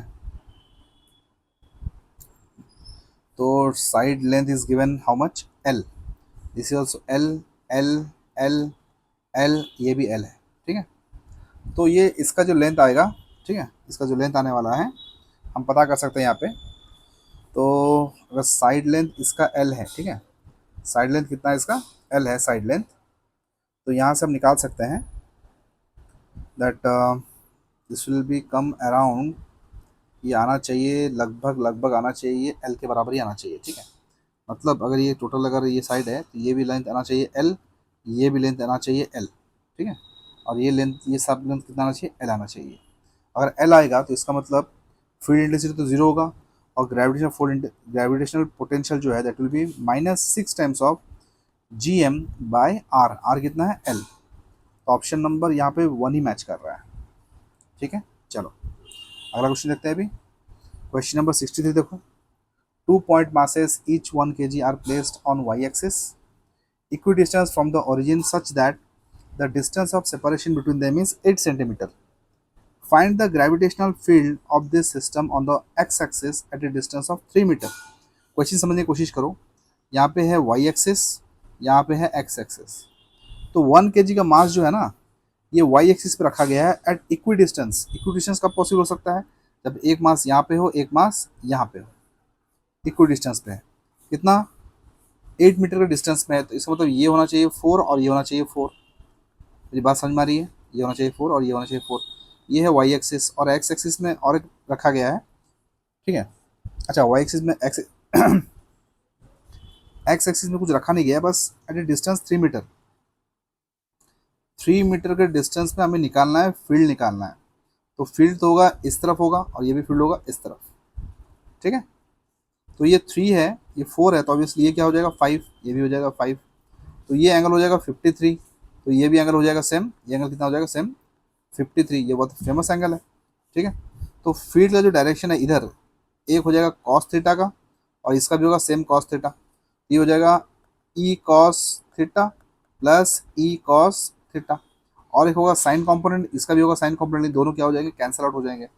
तो बनेगा 2 cos of theta is the net field. ठीक है, कितना फील्ड है? 2 कॉस थीटा। और कॉस ऑफ 53, ये क्या हो जाएगा? कॉस 53 कितना हो जाएगा? That is 3/5। 3/5, तो हम लिख सकते हैं 2e into 3/5। And what is E? Potential कितना है? It is given bye minus field intensity. अपनी तरफ खींच रहा है ना, ये अपनी तरफ खींच रहा है, तो ये हो जाएगा माइनस हमेशा होता है। ठीक है, that is GM/r²। Okay, field कितना हो जाएगा? GM/r²। आर कितना है? 5, दैट इज 25। Okay, GM/r²। तो हम इसे लिख सकते हैं दैट इज 2 टाइम्स और 2 इंटू 3/5 इंटू ई कितना है? माइनस G इंटू M/r² कितना है? 25। ठीक है, और मास गिवन है क्या? Yes, mass given is 1 kg। तो हम लिख सकते हैं 2 इंटू 3/5 इंटू माइनस G/25। तो ये हो जाएगा 6 minus 6G/125 is the answer. So minus 6G/125 है क्या कुछ? हाँ, option number 3 is the answer. ठीक है, चलो अगला क्वेश्चन देखते हैं अभी। क्वेश्चन नंबर 64 देखो। The radius of the earth is r if the body is taken to a height 3r from the surface of the earth. The change in potential energy क्या होगा? u final minus u initial। तो u final क्या बताओ? Minus GM/m। अगर 3r distance में चला गया है तो टोटल डिस्टेंस कितना हो गया? 4r minus initial potential energy कितना है? सरफेस पे था, तो ये हो जाएगा माइनस GM/r। ठीक है, तो इसे हम लिख सकते हैं GM/r plus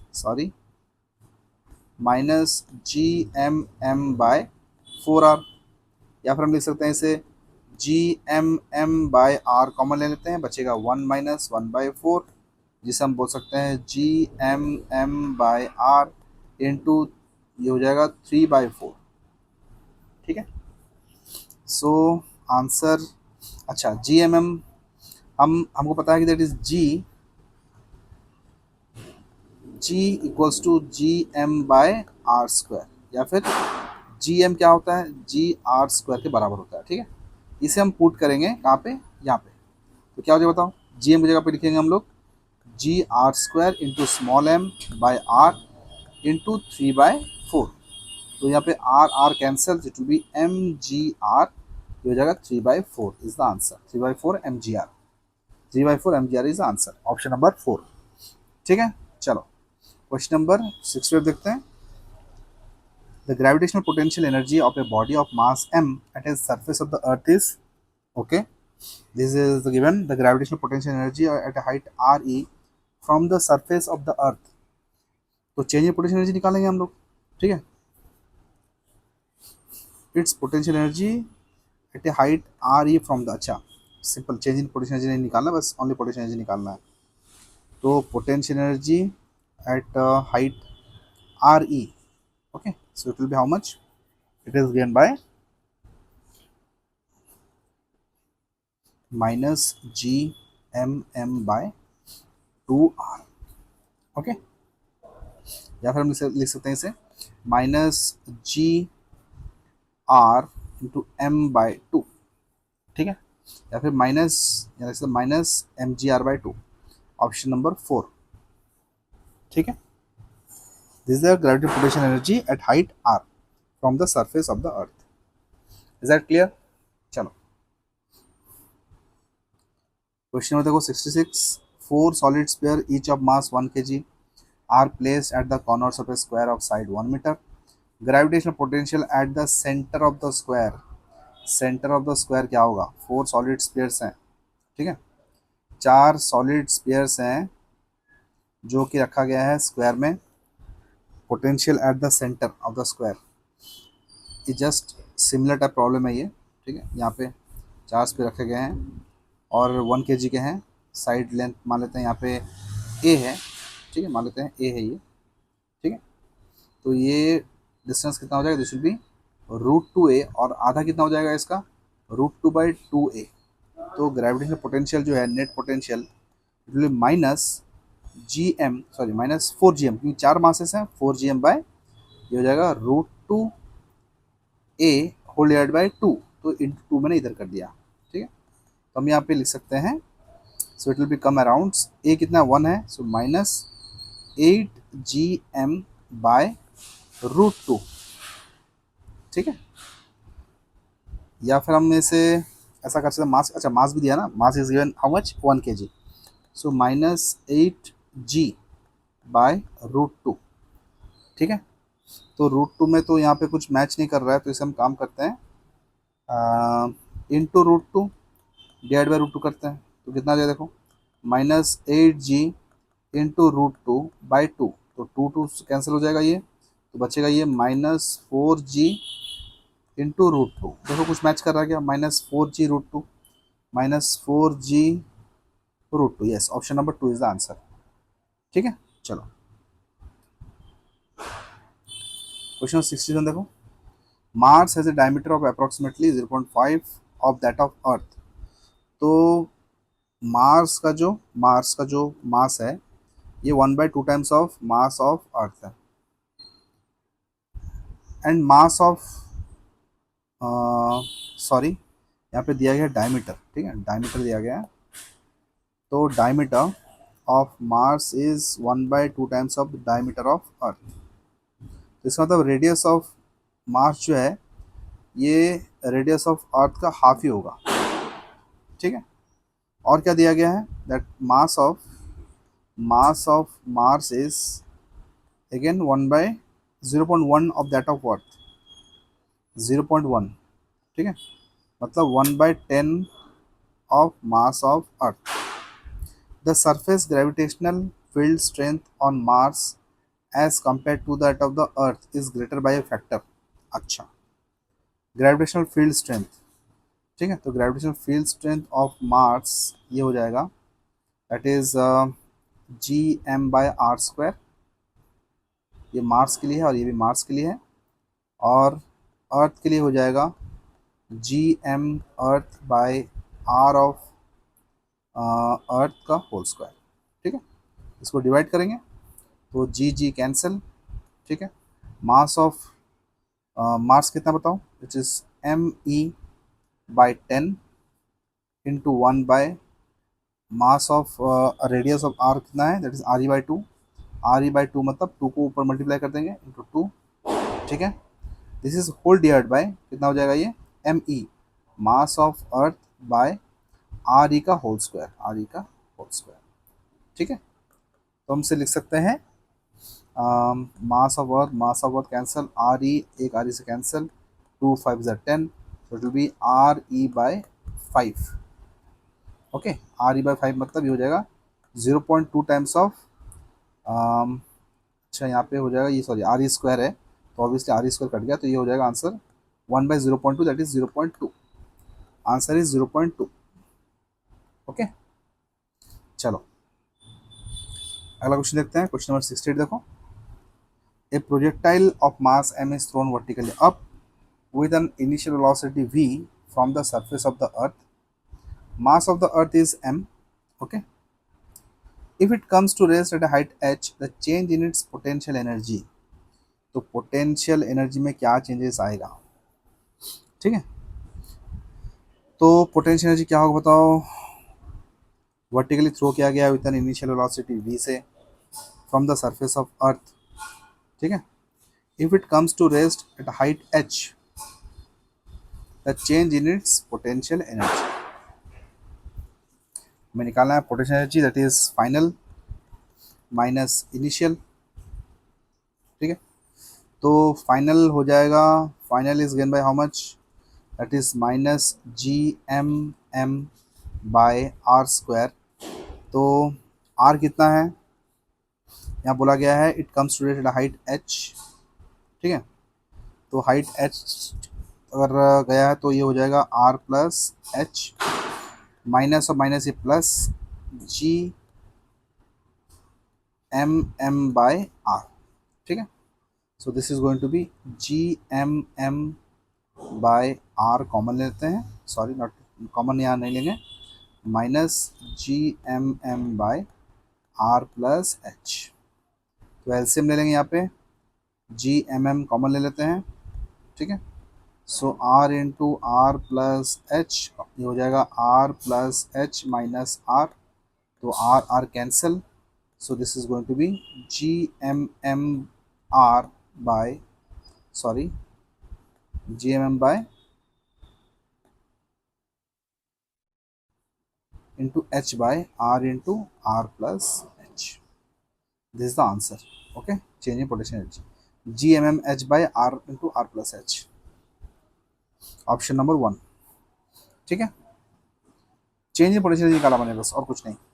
next, if the acceleration due to gravity on the surface of the earth is of radius r is g, okay, the gain in potential energy of a body of mass m raised from the surface to a height 4r। अच्छा, the gain in the potential energy, तो gain in the potential energy क्या होगा, so it will be gain in the potential energy हो जाएगा, gain in the potential energy will be final minus initial. Yes, so final minus initial, so final कितना बताओ, final is G M M minus G M M by 5r plus G M M by R. ठीक है, so it will be going to be how much, g m m by r common ले लेते हैं, it will be 1 minus 1 by 5, so it becomes g m m by r into 4 by 5। ठीक है, और हम यहाँ ऐसा भी लिख सकते हैं, what is gm, gm is g r square into small m by r into 4 by 5, या फिर यहाँ पे r एक r कैंसिल कर सकते हैं, तो ये बन जाएगा M G R into 4/5। This is a change in potential energy, answer is 4/5 M G R. ठीक है, अगला क्वेश्चन देखते हैं। क्वेश्चन 70 देखो। A body attains a height equal to twice the radius of the earth when projected from the earth surface. क्या बोल रहा है ये, ए बॉडी है जो कि अटेंड कर रहा है height equal to twice the radius of the earth when projected from the earth surface, the velocity of the body with which it was projected। अच्छा, क्या निकालेंगे हम इसे करेंगे by using the principle of conservation of energy, that is u initial plus k initial equals to u final plus k final। ठीक है, तो initial potential energy कितना था बताओ, that is minus G M M by R, kinetic energy कितना था half M V square, जिस velocity से यहाँ प्रोजेक्ट किया गया था, that must equals to U final. U final मतलब ये गया है मैक्सिमम जो हाइट तक गया है ट्वाइस द रेडियस। ठीक है, ट्वाइस द रेडियस तक गया है, उसके बाद क्या हो जाएगा ये 0, तो ये हो जाएगा minus G M M by twice गया मतलब ये हो जाएगा 3r, और ये प्लस 0 हो जाएगा क्योंकि फाइनली जब वो हाइट पे पहुंचा ठीक है, तब उसका कितना हो गया, 0 हो गया ये।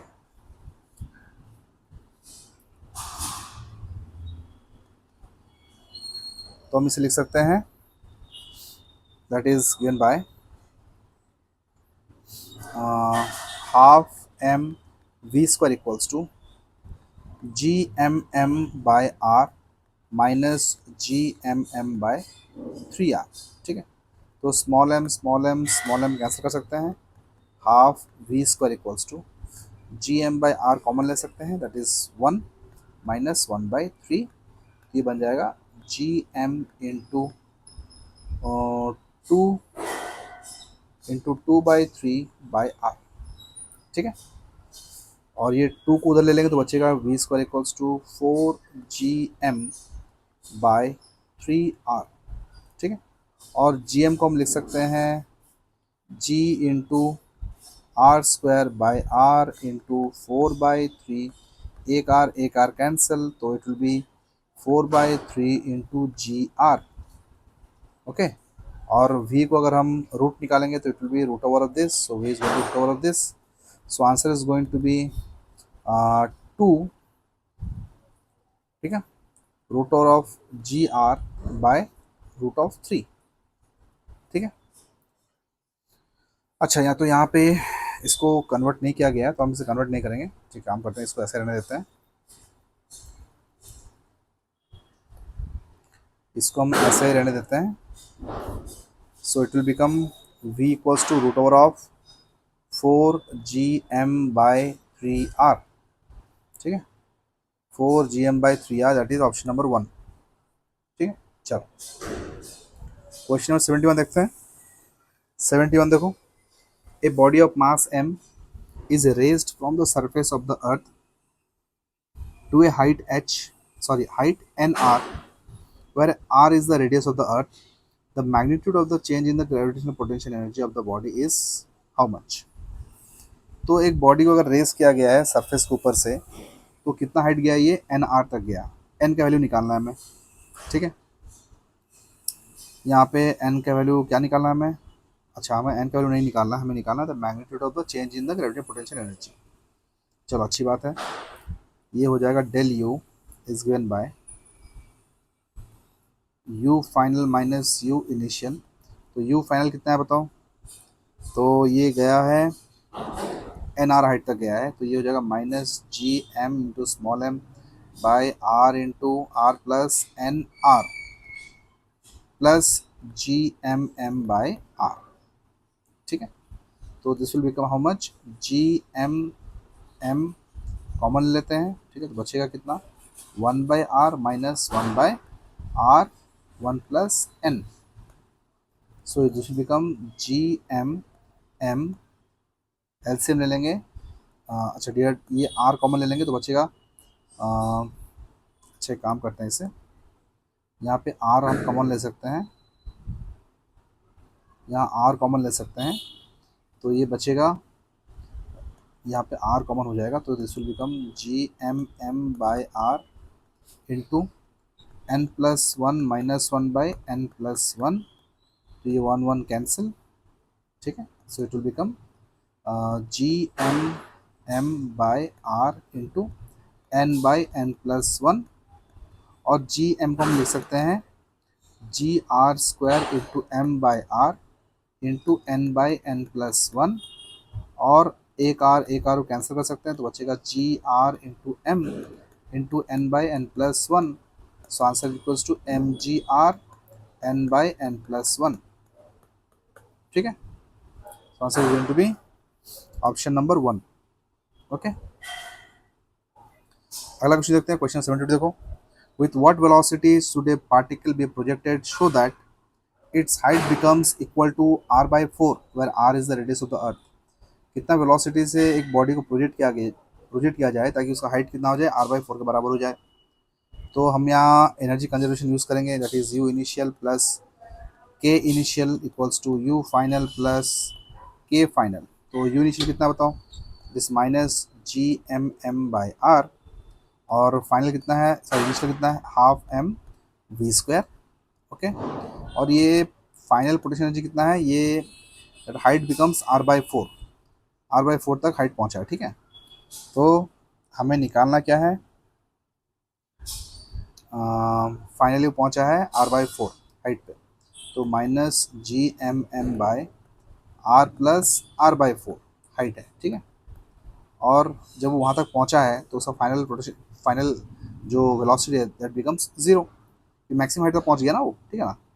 सो it will become how much, so half M V square equals to, ये बन जाएगा Gmm/r minus Gmm/4r+r that is 5r, 5r/4, 4 पर चला गया, ठीक है। तो यहाँ पे हम क्या कर सकते हैं, small M small M small M cancel कर सकते हैं। सो Gm/r को कॉमन ले सकता हूँ, यहाँ पे बचेगा ये 1 माइनस 4/5। सो इसे हम लिख सकते हैं Gm/r इंटू 1/5, और ये हो जाएगा हाफ वी स्क्वायर, और V square equals to 2 times भी हो जाएगा, तो Gm/r इंटू 2/5, ठीक है। और यह स्क्वायर हटा देंगे तो बनेगा ये root over of this one, ठीक है। Root over of this one मतलब 2Gm/5r, 2Gm/5r, yes. So answer is option number 1, ठीक है। अगला क्वेश्चन देखें।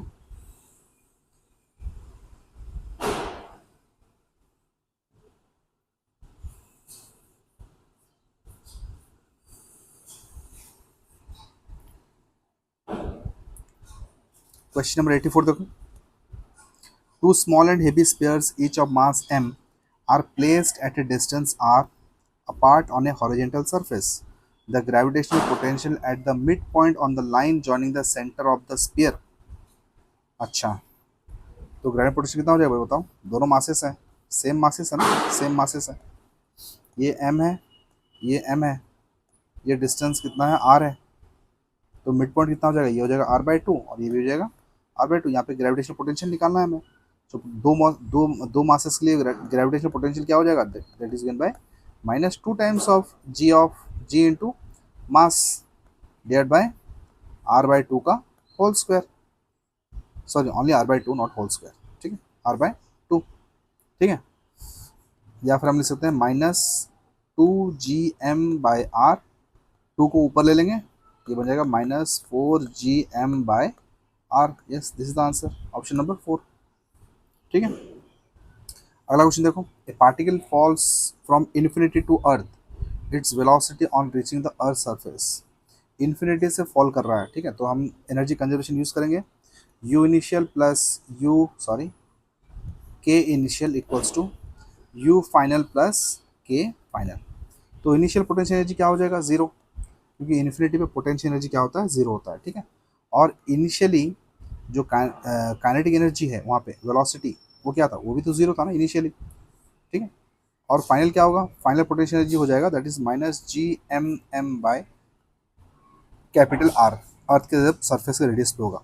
और फाइनल स्पीड क्या हो जाएगा बताओ, final speed just touching the surface, ठीक है, टच करने से पहले उसका वेलोसिटी हो जाएगा हाफ mv², ठीक। तो इसे हम इक्वेट करेंगे इक्वल्स टू जीरो, तो बन जाएगा ये एक एम कैंसिल करेंगे, तो v² half v² equals to minus sorry will be only Gm/r, तो v² विल बी 2Gm/r, ठीक है। Gm को हम लिख सकते हैं g इंटू r²/r, एक R cancel, it will be 2Gr, या फिर velocity is going to be root over of 2G into r। क्या मेरी बात समझ में आ रही है, ठीक है, आंसर इज 2Rg, ठीक है। चलो अगला क्वेश्चन देखते हैं। क्वेश्चन नंबर 86 देखो। The escape velocity from the earth is 11.2 kilometre per second, the mass of another planet is 100 times of mass of earth and its radius is 4 times the radius of earth, the escape velocity for the planet is, ठीक है। अब escape velocity का जो formula है, ठीक है, that is given by 2Gm/r, ठीक है, the velocity of escape velocity का फॉर्मूला ये। तो हमें पूछा गया है, तो अर्थ का जो escape velocity it is given 11.2, the mass of another planet is 100 times, मान लेते कोई एक्स प्लैनेट है, इसका मास कितना है, 100 times the mass of earth है, ठीक है, एंड जो रेडियस है इसका is 4 times the radius of earth, then इसके वेलोसिटी क्या हो जाएगा प्लैनेट का, हम लिखेंगे v equals to root over of 2g, mass कितना है 100 times, that is 100 times of mass of earth divide by 4 times the radius of earth, ठीक है, ये हो जाएगा इसके वेलोसिटी फॉर प्लैनेट एक्स, ठीक है, तो हो जाएगा V X equals to root over of, इसे हम लिख सकते हैं 4, इसे 25 से कट कर सकते हैं तो ये हो जाएगा 2gm इंटू 25/r, ठीक है, तो यहाँ पे लिख सकते हैं V X equals to root over of 25 into root over of 2gm/r, तो ये जो वैल्यू है this is the escape velocity of earth, escape velocity of earth, ठीक है, और वी एक्स कितना है रूट 225 दैट इज 5 इंटू 11.2 जो कि अप्रॉक्सीमेटली आएगा 5 to the 10 56 kilometre per second. Understood, answer is option number 1। चलो अगला क्वेश्चन देखते हैं अभी, क्वेश्चन 87 देखो, the mass of a planet is 6 times that of the earth, mass of planet is, कोई मास है एक्स मान लेते हैं, is 6 times the mass of earth, the radius of planet is twice that of अर्थ, इसका radius कितना है, radius of X is twice the radius of earth, if the escape velocity from the earth is v, then the escape velocity from the planet, ये है escape velocity किसका, 2gm/r अर्थ का, तो vx निकालेंगे planet x का, 2g into mass of x by r of x, so vx will be how much, root over of 2g into mass of x कितना है, 6 times of mass of earth, 6 times of mass of earth by R X कितना है, 2 times of R F, 2 times of R of earth, ठीक है, ये अर्थ के लिए है, ये अर्थ के लिए, तो ये बन जाएगा, यहाँ से हम करेंगे 2 3 जा 6 करेंगे, तो V X will be equals to root over of 3 into root over of 2gme/re, तो इसका टोटल का वैल्यू कितना है, that is velocity of earth, ठीक है, so vx will be √3 times of velocity of इसके velocity of earth, ठीक है, मैच कर लेते हैं option, option is √3 into v, that is this one, option number 3, ठीक है। चलो अगला क्वेश्चन देखते हैं अभी, क्वेश्चन 88 देखो, ए मास of 6 into 10 to the power 24 kg is to be compressed in a sphere in such a way that the escape velocity from the sphere is this much, okay, तो mass is given how much, 6 into 10 raise to the power 24, और escape velocity का value दिया गया है 3 into 10 to the power 8, what should be the radius of the sphere, radius पूछा गया हमें, ठीक है, तो रेडियस कैसे निकालेंगे बताओ, तो escape velocity is given by root over of 2gm/r, या फिर v e square is equals to 2gm/r, ठीक है, रेडियस चाहिए हमें, दैट इज 2gm/v स्क्वायर, तो इसे हम लिख सकते हैं 2 into 6.67 into 10 raise to the -11 into mass given 6 into 10 to the power 24 whole divide by 3009 into 10 to the power 16, ठीक है, तो यहाँ से हम कट करेंगे कुछ, रेडियस इक्वल्स टू देखो 2 इंटू 6.67 इंटू 6, ये 10 to 16 से कटेगा तो बचेगा 8, 8 तो बचेगा, तो ये बचेगा 10 टू द पावर -3, ठीक है, divide by 9, so 3 3 to the 6, so radius is going to be 4 into 6.67 by 3 into 10 raise to -3, तो इसे हम कर सकते हैं 4 6 24, 6.67 इंटू 4 अगर करेंगे, 6.67 इंटू 4 करेंगे तो 628, 6 4 24 24 26 26 24 26 26.68, so it is going to be 26.68 by 3, 8 to 10 raise to -3, ठीक है, -3 आ गया, और क्या करेंगे इसे, अच्छा इसे डिवाइड करते हैं, R equals to, answer should be, अच्छा 3 7 21, नहीं 3 7 नहीं, 3 8 3 9 27, अप्रॉक्सीमेटली 3 9 27 इसे बोल सकते हैं, 9 × 10⁻³ मीटर और 9 मिलीमीटर, 9 मिलीमीटर आंसर। ठीक है, चलो अगला क्वेश्चन देखते हैं, क्वेश्चन नंबर 89 देखो। If escape velocity, if escape velocity from the earth is 11.2 kilometer per second, then escape velocity from a planet of mass as that of the earth but of its 1/4 radius is, अच्छा क्या बोला गया देखो, if escape velocity from the earth is this one 2 kilometer per second, then the escape velocity, then escape velocity from the planet of mass as that of earth, अच्छा क्या बोला गया, then the escape velocity from a planet of mass as that of the earth, अच्छा mass of the planet X जो है mass of earth के बराबर है, but radius is 1/4 of radius is, अच्छा radius of X is radius of earth का 1/4 है, तो इसकी वेलोसिटी निकालेंगे इसका, आसान है ये, ठीक, that is √over of 2gm/r, ये x ये भी है x, इजी है, तो v of x will be how much, √over of 2g into mass of x कितना है, सेम है मास ऑफ अर्थ के बराबर, और x कितना है re/4, मतलब इंटू 4 कर देंगे इधर, so V X will be equals to 4 √ओवर ऑफ 4 इंटू √ओवर of 2g mass of earth by mass of radius of earth, तो इसका टोटल जो है ये है इसके वेलोसिटी ऑफ अर्थ, इसका वैल्यू है 11.2 और √4 का वैल्यू है 2, so V X is going to be 22.4 kilometre per second is the answer, option number 3, ठीक है। अगला क्वेश्चन देखते हैं, क्वेश्चन नंबर 90 देखो।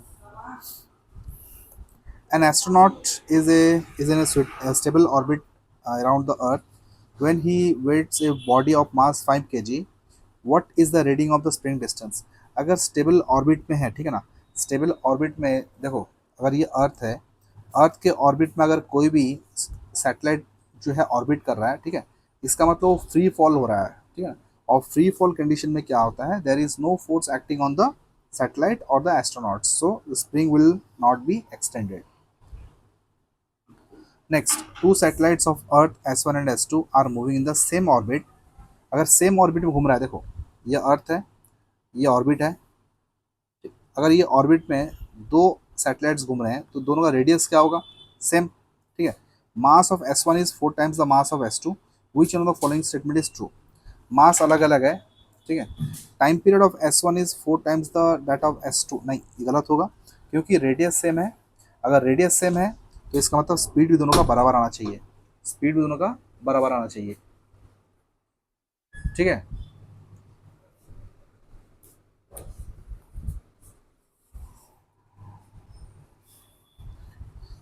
Next, the potential energy of the earth and satellite in the two cases are equal, क्या potential energy दोनों case में same है क्या, ठीक है, तो पोटेंशियल एनर्जी दोनों केस में सेम नहीं होगा, क्योंकि पोटेंशियल एनर्जी का जो वैल्यू होता है it is given bye Gm/m/r, ठीक है, तो मास यहाँ पे अलग अलग है तो पोटेंशियल एनर्जी भी अलग अलग होगा, ठीक है। नेक्स्ट क्या बोल रहा है बताओ, S1 and S2 are moving with same speed, yes same speed ये होगा, ठीक है, this is going to be the same speed,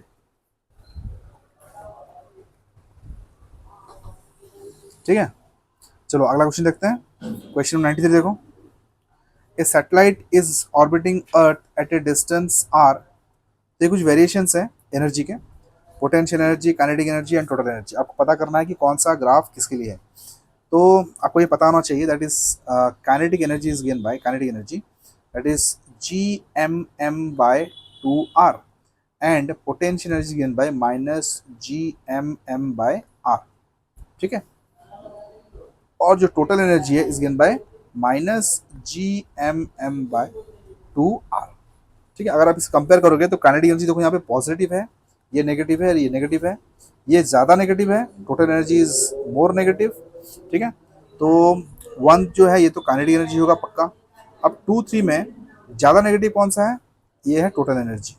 ठीक है, या फिर हम बोल सकते हैं ज़्यादा स्टिप जो है, ठीक है, ज़्यादा जो स्टिप है that is 2, 2 is the total energy. तो ऑप्शन मैच करेंगे तो so answer will be option number 3। ठीक है, अगला क्वेश्चन देखते हैं, the height of the Jio stationery satellite. जो जियो स्टेशनरी होते हैं उसके सैटेलाइट जो होते हैं that is approximately 36,000 kilometre above the mean sea level होते हैं। ठीक है, और ये क्या बोलते हैं, मतलब सबसे हाईएस्ट ऑर्बिट में ये घूमते हैं, और इसका जो ऑर्बिटल स्पीड होता है ये लगभग 3 किलोमीटर पर सेकेंड होता है लगभग। ठीक है, next, the time period of an artificial satellite in a circular orbit is independent. किस पे इंडिपेंडेंट करता है ये इंडिपेंडेंट रहता है मास ऑफ द सैटेलाइट पे, क्योंकि ऑर्बिटल वेलोसिटी जो होता है इसका वैल्यू है gm/r। ठीक है, तो हम देख सकते हैं यहाँ पे मास ऑफ द सैटेलाइट नहीं है, ये मास ऑफ द अर्थ है, ये मास रेडियस ऑफ द अर्थ है, तो मास ऑफ द सैटेलाइट पे ये इंडिपेंडेंट है ये। ठीक है, चलो अगला क्वेश्चन देखते हैं, for a satellite moving in an orbit around the earth the ratio of the kinetic energy to the potential energy. बहुत ही आसान सवाल है। ठीक है, काइनेटिक एनर्जी क्या बताऊँ, काइनेटिक एनर्जी गिन बाय gmm/2r, इसका रेशियो लेंगे इसके साथ पोटेंशियल एनर्जी कितने वाली बताओ, gmm/r। तो gmm कैंसिल हो गया, r कैंसिल, बचा कितना 1:2। Answer is 1:2, 1/2। ठीक है, नेक्स्ट, एक कम्युनिकेशन सैटेलाइट जो होता है वो जियो स्टेशनरी सैटेलाइट होता है। ठीक है ना, this is nothing but the geostationary satellites of earth which takes 24 hours. और जियो स्टेशनरी हमने इसलिए बोला जाता है क्योंकि बहुत हाइट में होता है, वो हाईएस्ट ऑर्बिट में होते हैं। ठीक है, तो वहाँ पे जो टाइम पीरियड है उसका it is equal to earth only. To complete one circular orbit eventually has to be replaced by another satellite of double mass। Mass double कर दिया जाए, लेकिन अभी हमने जस्ट बताया था कि मास पे डिपेंड नहीं करता। The new satellite also has the orbit time period 24 hour. अगर उसका भी टाइम पीरियड सेम है तो उसका रेशियो क्या हो जाएगा, what is the ratio of the radius of the new orbit to the original orbit. Time period same है, ठीक है, टाइम पीरियड सेम होगा, टाइम पीरियड सेम है। एक बात याद रखना, अगर अर्थ है, अर्थ के चारों तरफ अगर कोई ऑर्बिट हो रहा है, ठीक है, ये तो मैंने डबल बना दिया, ये ऑर्बिट है, अगर यहाँ पे कितने भी सैटेलाइट्स होने दो, ठीक है, अगर इसका रेडियस अर्थ से कांस्टेंट है, सेम है, तो सबका वेलोसिटी क्या होगा, सेम होगा। ये बात समझ आ रही है। अगर यह बोला गया कि टाइम पीरियड भी सेम है, अगर टाइम पीरियड भी सेम है तो इसका मतलब रेडियस भी सेम होगा और वेलोसिटी भी सेम होगा, तो रेशियो होने हमेशा क्या होगा, 1:1। ठीक है, चलो अगला क्वेश्चन देखते हैं। अच्छा, that's all for today class, I hope you have enjoyed it. So इसके बाद हम और एक सीरीज लेके आने वाले हैं। Till then stay tuned to our channel. Have a good day, thank you.